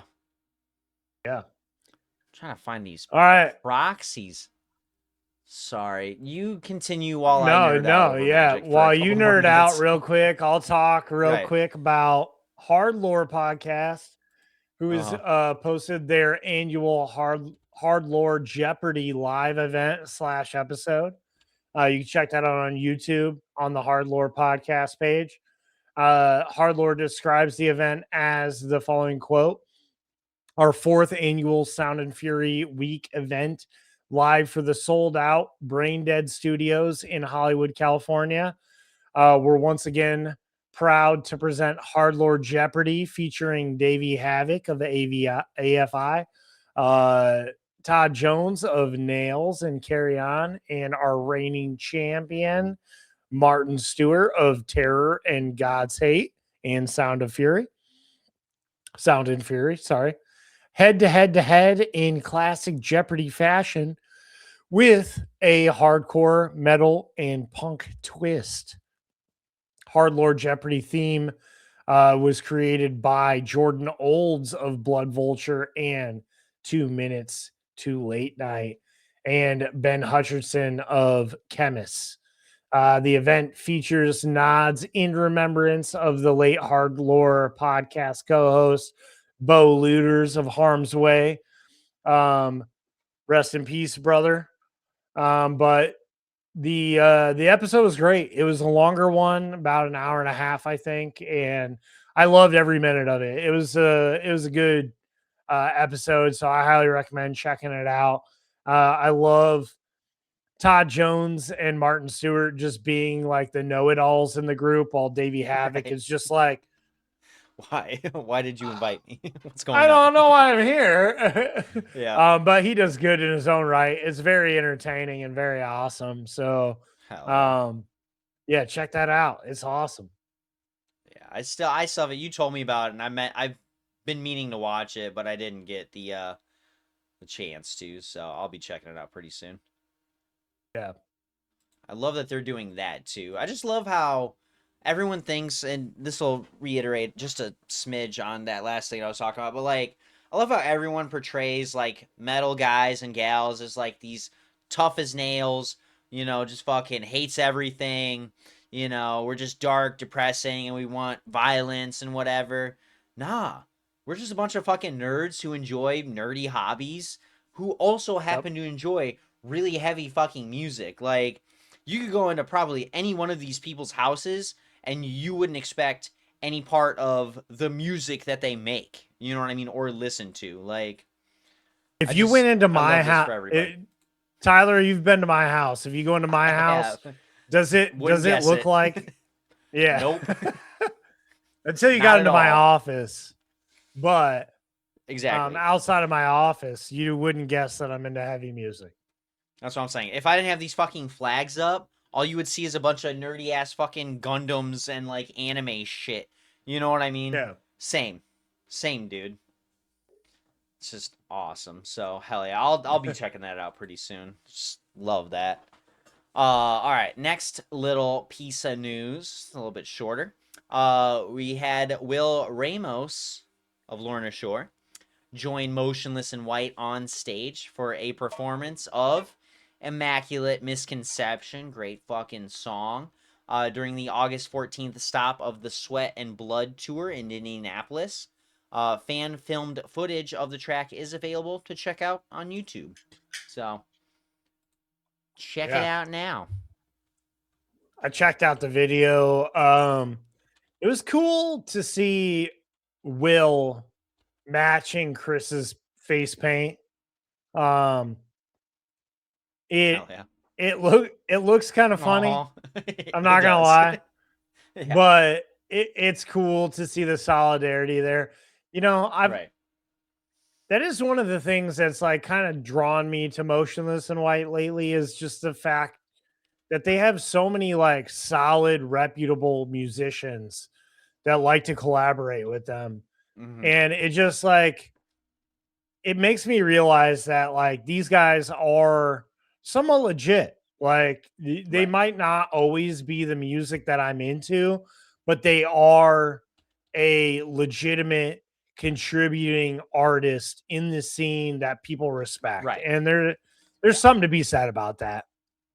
Yeah. I agree with you on that one. I may have put who was it? Was it me? I think I put them in sucks the most, but just because I guess I'm not gonna say I'm shitty or whatever. Like I'm not shitty about them. I don't hate them for any specific reason. I don't know. No, it I guess makes I hate sense. the corpse paint and like all that. Whatever. You know what I mean? Yeah, it's a little bit But this much. it is. You know what I mean? And I especially the features recently and like all that like Corey Yeah. Taylor. But Yeah. this song specifically was the era, and it was their first part of the era. This was my favorite song on the album. I loved seeing it live back when it first came out. You know what I mean? This is super cool. I'm sure Will was up there. And if I did vocals, I'd love to be in his position too. You know what I mean? That's just a guy who's been listening to these guys for literally ever, and he's like, here I am. Sharing this stage with a guy who fucking, didn't specifically, but inspired him. You know what I mean? Yeah. Meet your fucking for hero sure. sometimes. Seems like he had a lot of fun up there. So. No, yeah, I agree. I mean, in the same vein, like I know Will is a giant Bring Me the Horizon fan. To see him come out this past year and do vocals on stage with Oli, it warmed my heart because I knew how he felt about the situation, and it just made me feel like I was in his place. So I thought it was awesome. Hell yeah. Next up, Boston, Massachusetts hardcore unit Haywire, aka Haywire 617, have revealed that they signed a deal with Roadrunner Records. Solid fucking signing. The current home label of Turnstile, Guilt Trip, Death Heaven, Blood for Blood, and many others. The group's Roadrunner debut, new album, I Don't Want to Say Goodbye, is expected to arrive this fall. Those specifics have yet to be disclosed. A new single from the band will be released today when you're listening to this, if you're listening to this on Wednesday. So you can go check that out now. I'm super excited to check that out. Hell yeah. Nice. I love that. Yeah. Check it out. I'm going to be real. Speaking of Wednesday, the release for Wednesday might be in the morning. Because I got a big day playing tomorrow. Might be home kind of late. We'll see my energy level. If not, it will be out Wednesday night. That's for sure. I can promise you that. But hey, whatever. It's an off week, man. You know, right? And then, well, exactly. Right. I was just going to say, maybe you can listen to the episode while you're listening to that. Even better. And then you got a surprise bonus track. Oh my God. Yeah. You know Bam. what I mean? So cool. Bam. Pow. Pow. Pow. Pow. Hell yeah. All right. A couple more pieces of news. We're in the home stretch and we just hit 3 hours. So cool. Here we are. See, Turnstile became a topic of discussion on the latest episode of Joe Rogan's Protect Our Parks. The recurring round table features Rogan alongside Shane Gillis, Ari Shafir, and Mark Normand. During episode 2539, Jesus Christ, we just celebrated 50 of our main line. Yeah. We're at like 80, give or take. We're almost at 100, like, complete releases. So that's pretty fucking cool. This was billed as Protect Our Parks number 17. The group briefly discussed the Baltimore hardcore outfit while watching clips of Psy, the South Korean K-pop artist. Around the 2-hour, 8-minute mark, Shafir joked, "Wow, this is better than Turnstile." Gillis then pushed back, saying, "Turnstile rules. Did you just find out about them?" Gillis went on to say he'd been listening to the Baltimore hardcore outfit on the way to record the episode, specifically name-checking Generator from the 2018 album Time and Space. Gillis stated, "I was listening to Turnstile on the way here. Generator, though, bro, I'm an old Turnstile guy." Rogan eventually picked up on the side conversation and had producer Jamie Vernon explain who the band were, leading to a brief introduction to the rising hardcore group, viewing a clip of the band. That's awesome. It was awesome. I saw a little bit of clip. I don't watch JRE anymore, unfortunately. Right. Fortunately or unfortunately, I stopped listening due to Joe Rogan's political bias as of the past handful of years. But Right. I used to be a regular JRE listener when he was on YouTube. When he made his deal with Spotify, I kind of started straying away. But I love Ari Shafir. I love Mark Norman. I love Shane Gillis. This makes me love Shane Gillis even more because I'm right there with him. Time and Space was my favorite album by Turnstile. And I fucking love to know that one of my fucking hero comedians, Shane Gillis, is into Turnstile. That's fucking awesome. Oh, yeah. Are you surprised, though? I'm not super surprised. I'm sort of surprised, but I'm not super surprised. I love Shane Gillis is a fan of Notre Dame football. I'm a longtime fan of Notre Dame football. When ESPN's College Game Day with Pat McAfee was at South Bend for a Notre Dame game last season, Shane Gillis made a surprise guest appearance. I had planned to be out there that day to be in the crowd for the viewing of that and didn't get to go, unfortunately. And he did show up. So that was depressing. But I've seen Shane Gillis live. I love him. I love his show Tires. I love all his stand-up. He's a fucking awesome dude. Check out Shane Gillis. Hell yeah. It's a little bit dark and twisted. He is, dude. He is probably my favorite comic today. Like, nice.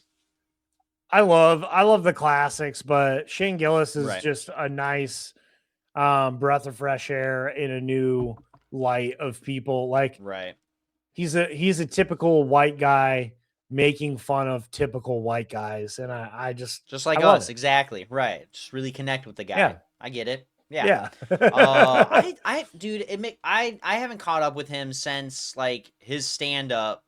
You know, he's talking about going to the Presidential Museum and the Australia thing. Like, you know, I'll see clips of him show up on Joe Rogan and everything, and like he's like the only guy I can really connect with that he's ever had on Joe Rogan Experience. Yeah. So I need to catch up a little bit more with him. But no, I've been watching a lot of Aries Spears, Chappelle Lacey, love that guy.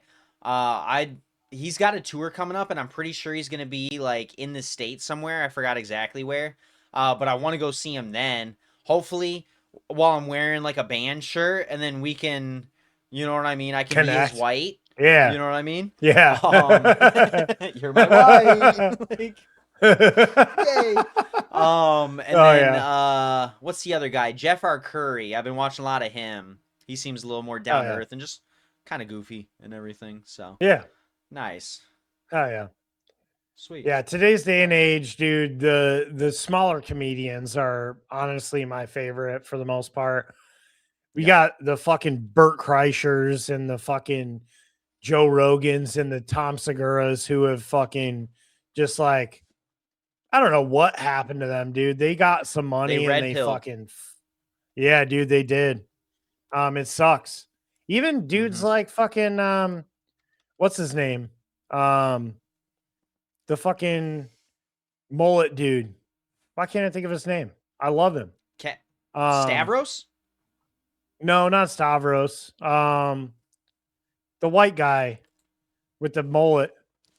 I can't remember his name, but Danny Eastman? Are you talking about Kenny Powers? no, I'm not talking about him. Oh, okay. I don't know. I'm gonna fucking feel like an asshole once I remember it, but Right. Oh, yeah, it just sucks. Theo Vaughn. Theo Vaughn, yes, Yeah. please, Oh, yeah. thank you. He went off the deep end. Yeah, for sure. He was so cool, and then he had the Trump thing Yeah, go and on. It's then- just like, really? Yep. You're gonna do that? Like, what the fuck? Yeah. Yeah, you're gonna sit here and have a fucking civil conversation with JD Vance like he's a human being. Come on. Come on. Yeah, it all sucks. That's why I fucking hate podcasts nowadays, even though we run a podcast. What are you gonna Right. do? We're doing things the right way. Hopefully. Exactly. I was like, we think. You know? We think we are, but whatever. Uh-huh. Yeah. Last little bit of news we got comes from Queens of the Stone Age. They have teased their 9th studio album, Perfect. Perfect. I emphasize the thin. at the end. Thin. Perfect. Right. The band revealed the title and a tentative September 30th release date through chaotic 5-finger fillet video shared over the weekend. The video is hilarious. Please go check it out if you haven't. Okay. I typically have hated everything about this band as of recent years, Oh. but this was something that brought it back to Queens of the Stone Age and was awesome. Hell yeah. But the clip ultimately scratched out that date, instead leaving the album as coming soon. The reveal follows the band's recent promotional activity, including the online complaint line, which we talked about last week, I think. And then last month's new single, Easy Street, which was a little bit of a doo-wop kind of thing, but just a chill fucking vibe. Not taking themselves super seriously, as they say. So I have a little bit higher hopes about this going into it, but I'm sure I'll be let down. Probably. Exactly. Yeah. The video was a lot hilarious. of people were talking. I just watched a little bit of it. I'll catch some more of it and yeah. hot sick. Watch it while I'm trying to lay down and go to bed. I'll watch all that blood spatter before I go to sleep peacefully. Yeah. Hell yeah. Fuck, what was I gonna say? Oh, a lot of people were talking. I had several friends who all went to the Queen's Foo Fighters show. Outside of the people we do know together. Yeah. No harm, no foul. But yeah, a lot of people were saying that Queens wasn't that bad. You know, in their old age, they were actually a lot of fun. Like Foo Fighters was better, but Queens did pretty all right. You know what I mean? So I've missed out on every opportunity. I don't doubt. Yeah, right. Exactly. Yeah, there's been I think 3 opportunities for me to see Queens, and I've just skipped over them. So I love listening to them. I think at this point, though, I don't know. I could leave it. Yeah. You know what I mean? Yeah, I mean, avoiding all controversy with Nick Oliveri and his past issues. Right. That was my era of Queens of the Stone Age, and going forward, you know, there's no Dave Grohl, there's no Nick Oliveri. I just don't really have any need to go see them live. Right. The time has passed, you know. Exactly. So it's unfortunate. I wish I could have seen them then, but I can't. I just have to watch live videos online. Right. Unfortunately. Yeah. Yep. There it is. Written, filed away. You got a lot of news. Now we've got our last little bit, our little dessert for the evening for y'all. Nice and easy. We'll rip through it. Yep. And we're off to bed. I gotta pee, but I want to finish this off before I do that. So we're gonna get into some tour announcements. Fucking, and I always do that. No. Beep beep. Yeah, exactly. I have to fucking. I've noticed that every release since we started doing the things. It's like clockwork. Yeah. Steering wheel. Fucking Queens of the Stone Age. Come on. Should be a little bit more creative, but no. All right, first tour announcement we have for y'all is, hey, I was just talking about them. Born of Osiris. They have announced a fall-winter U.S. headlining tour that will pair them alongside Miss May I, Classic, Downswing, don't know them, and Convictions. I do know them. Dubbed the Perpetual Iron Tour. The run will celebrate the 15th year anniversary of the Discovery. Objectively, one of their better albums. I'll say that. I'll die on that fucking hill. Their early stuff was pretty good too. It was great. No, I'm thinking of the wrong one. The next album was my favorite. Tomorrow We Die Alive. Higher Place was good. Yep, I was a New Rain and Higher Place fan. Okay. Man, what song was I gotta see if I can just find it real quick. But they had that we searched. Remember that? Like 4 or 5 months ago, we were searching for that fucking like breakdown or whatever. Yeah. I don't know if we'll be able to find it. No, Now Arise on a Higher Place is my jam when it comes to Born of Osiris, and that might be the breakdown you're thinking of. Probably. If you go to 3 minutes, it's that like hip hop like breakdown kind of thing. Yeah, it's like right near the end. Yeah. Show me the answers I've been looking for. Where did they come from? Exactly. Yep. Nothing seems real anymore. Yep, exactly. Yeah, that's exactly what I was thinking about. I am no stranger to all this bullshit. Shit, exactly. Time is coming to an end. Or prepare for the worst. You could be looking for the breakdown from Abstract Art on the New Rain, which kicks in at about 3 minutes. Okay. No. Oh, here it is. 150 in Abstract Art. That breakdown was killer. Yeah, it was the other one. That was the one I was thinking about, but that yeah, exactly. That is dude, it's so good. Yeah. I love that I loved these guys. I own the Simulation on CD and I don't listen to it. I've just had it. Yeah. It's crazy. Yeah. Yeah, Soul Sphere. I got into Soul Sphere a little bit, but everything else was just kind of I love the callback after Soul Sphere was the Eternal Rain, not the New Rain. It is the Eternal Rain. What a callback. Angel or Alien wasn't bad. But anyways, we're going to be starting off this tour in Pontiac, Michigan at the Crowfoot on November 6th. So pretty close to home for them. And then working their way through Pennsylvania, New Jersey, Connecticut, Pennsylvania again, North Carolina, through the South, Texas, taking a wrong turn at Albuquerque to end up in Arizona. And then up through the north, back through the Midwest, through Minneapolis. They're hitting the West Chicago Social Club on December 18th and ending in Ohio at the Bright Side on December 19th. So what a run. That's crazy. Yeah. Yeah, it's a hell of a run. And I meant to say, while we were talking about my crappy foot tattoo, the all-seeing eye was in the realm of it was inspired by Born of Osiris at that time. Oh yeah? All right. Yeah. Hell yeah. Yep. All right. Well, I'll accept it a little bit more. You know what I mean? But still, right. Thanks, bud. Thanks, bud. Still have a foot tattoo. All right. You're still gay. Hey, whatever, dude. I don't care. It's all right. Next up, we got I Hate God has booked a headlining tour for this October.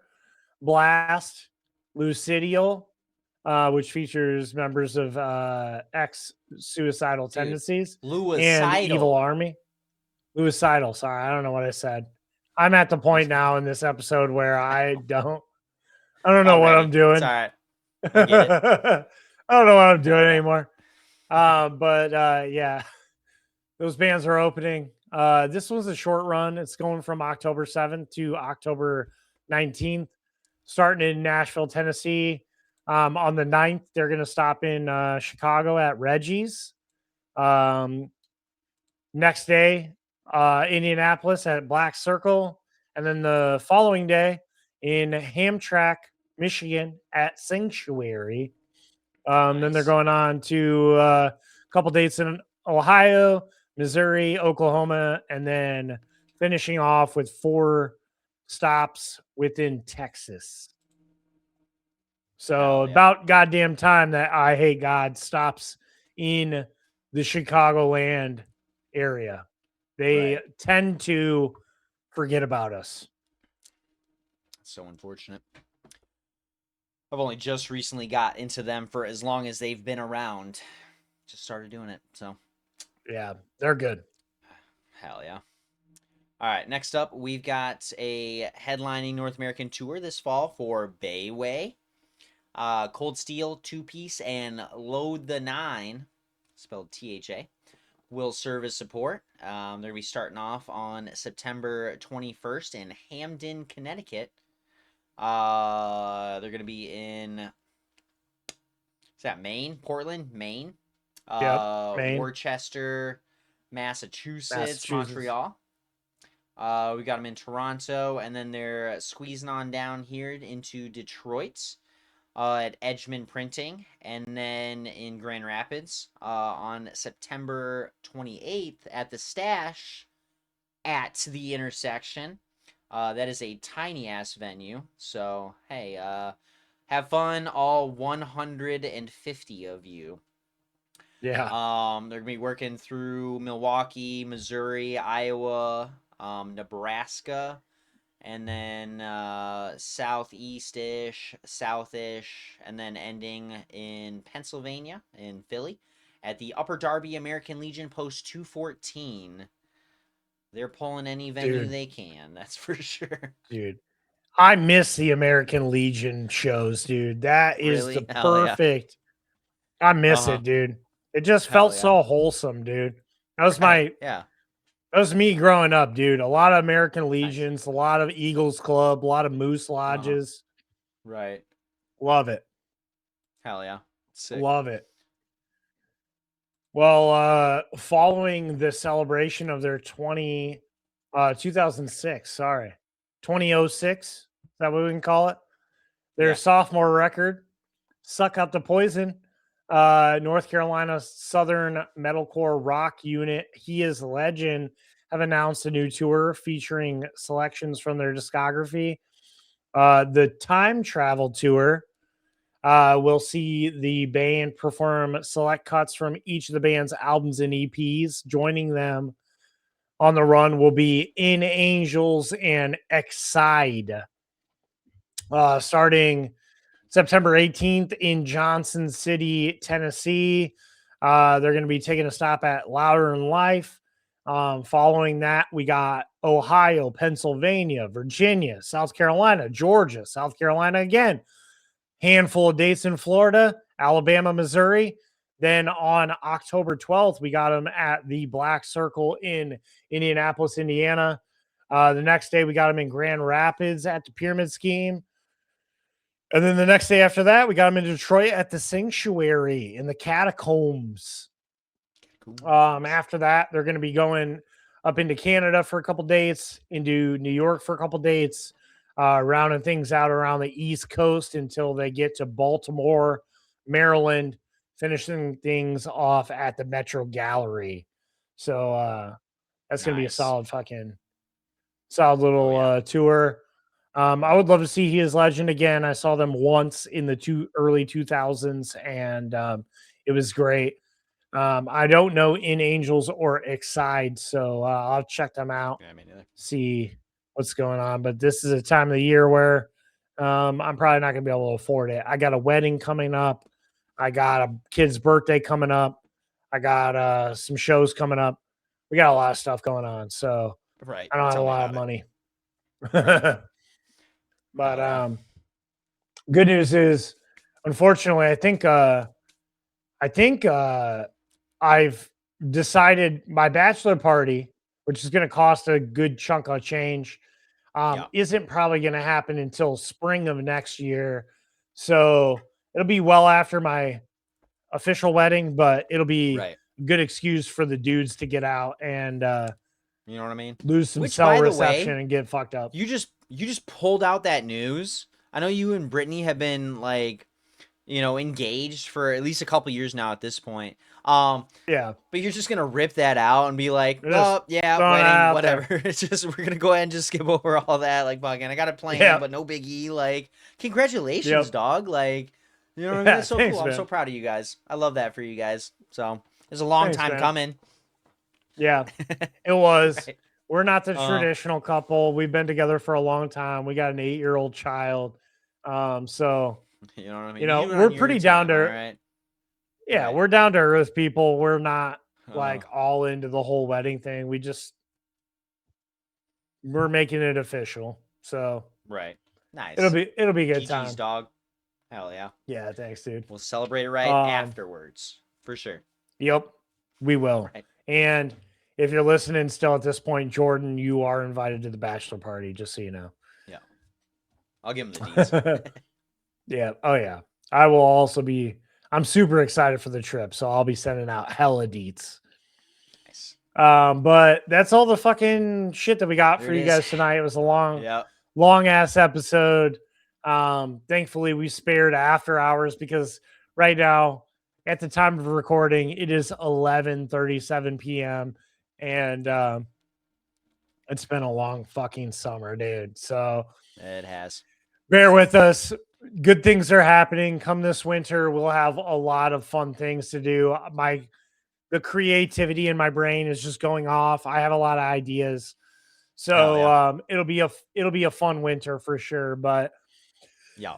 I'm gonna go ahead and take us out of this and remind you to please like this video, subscribe to our channel, and hit that bell icon in the corner so that you can get notified when we release future videos.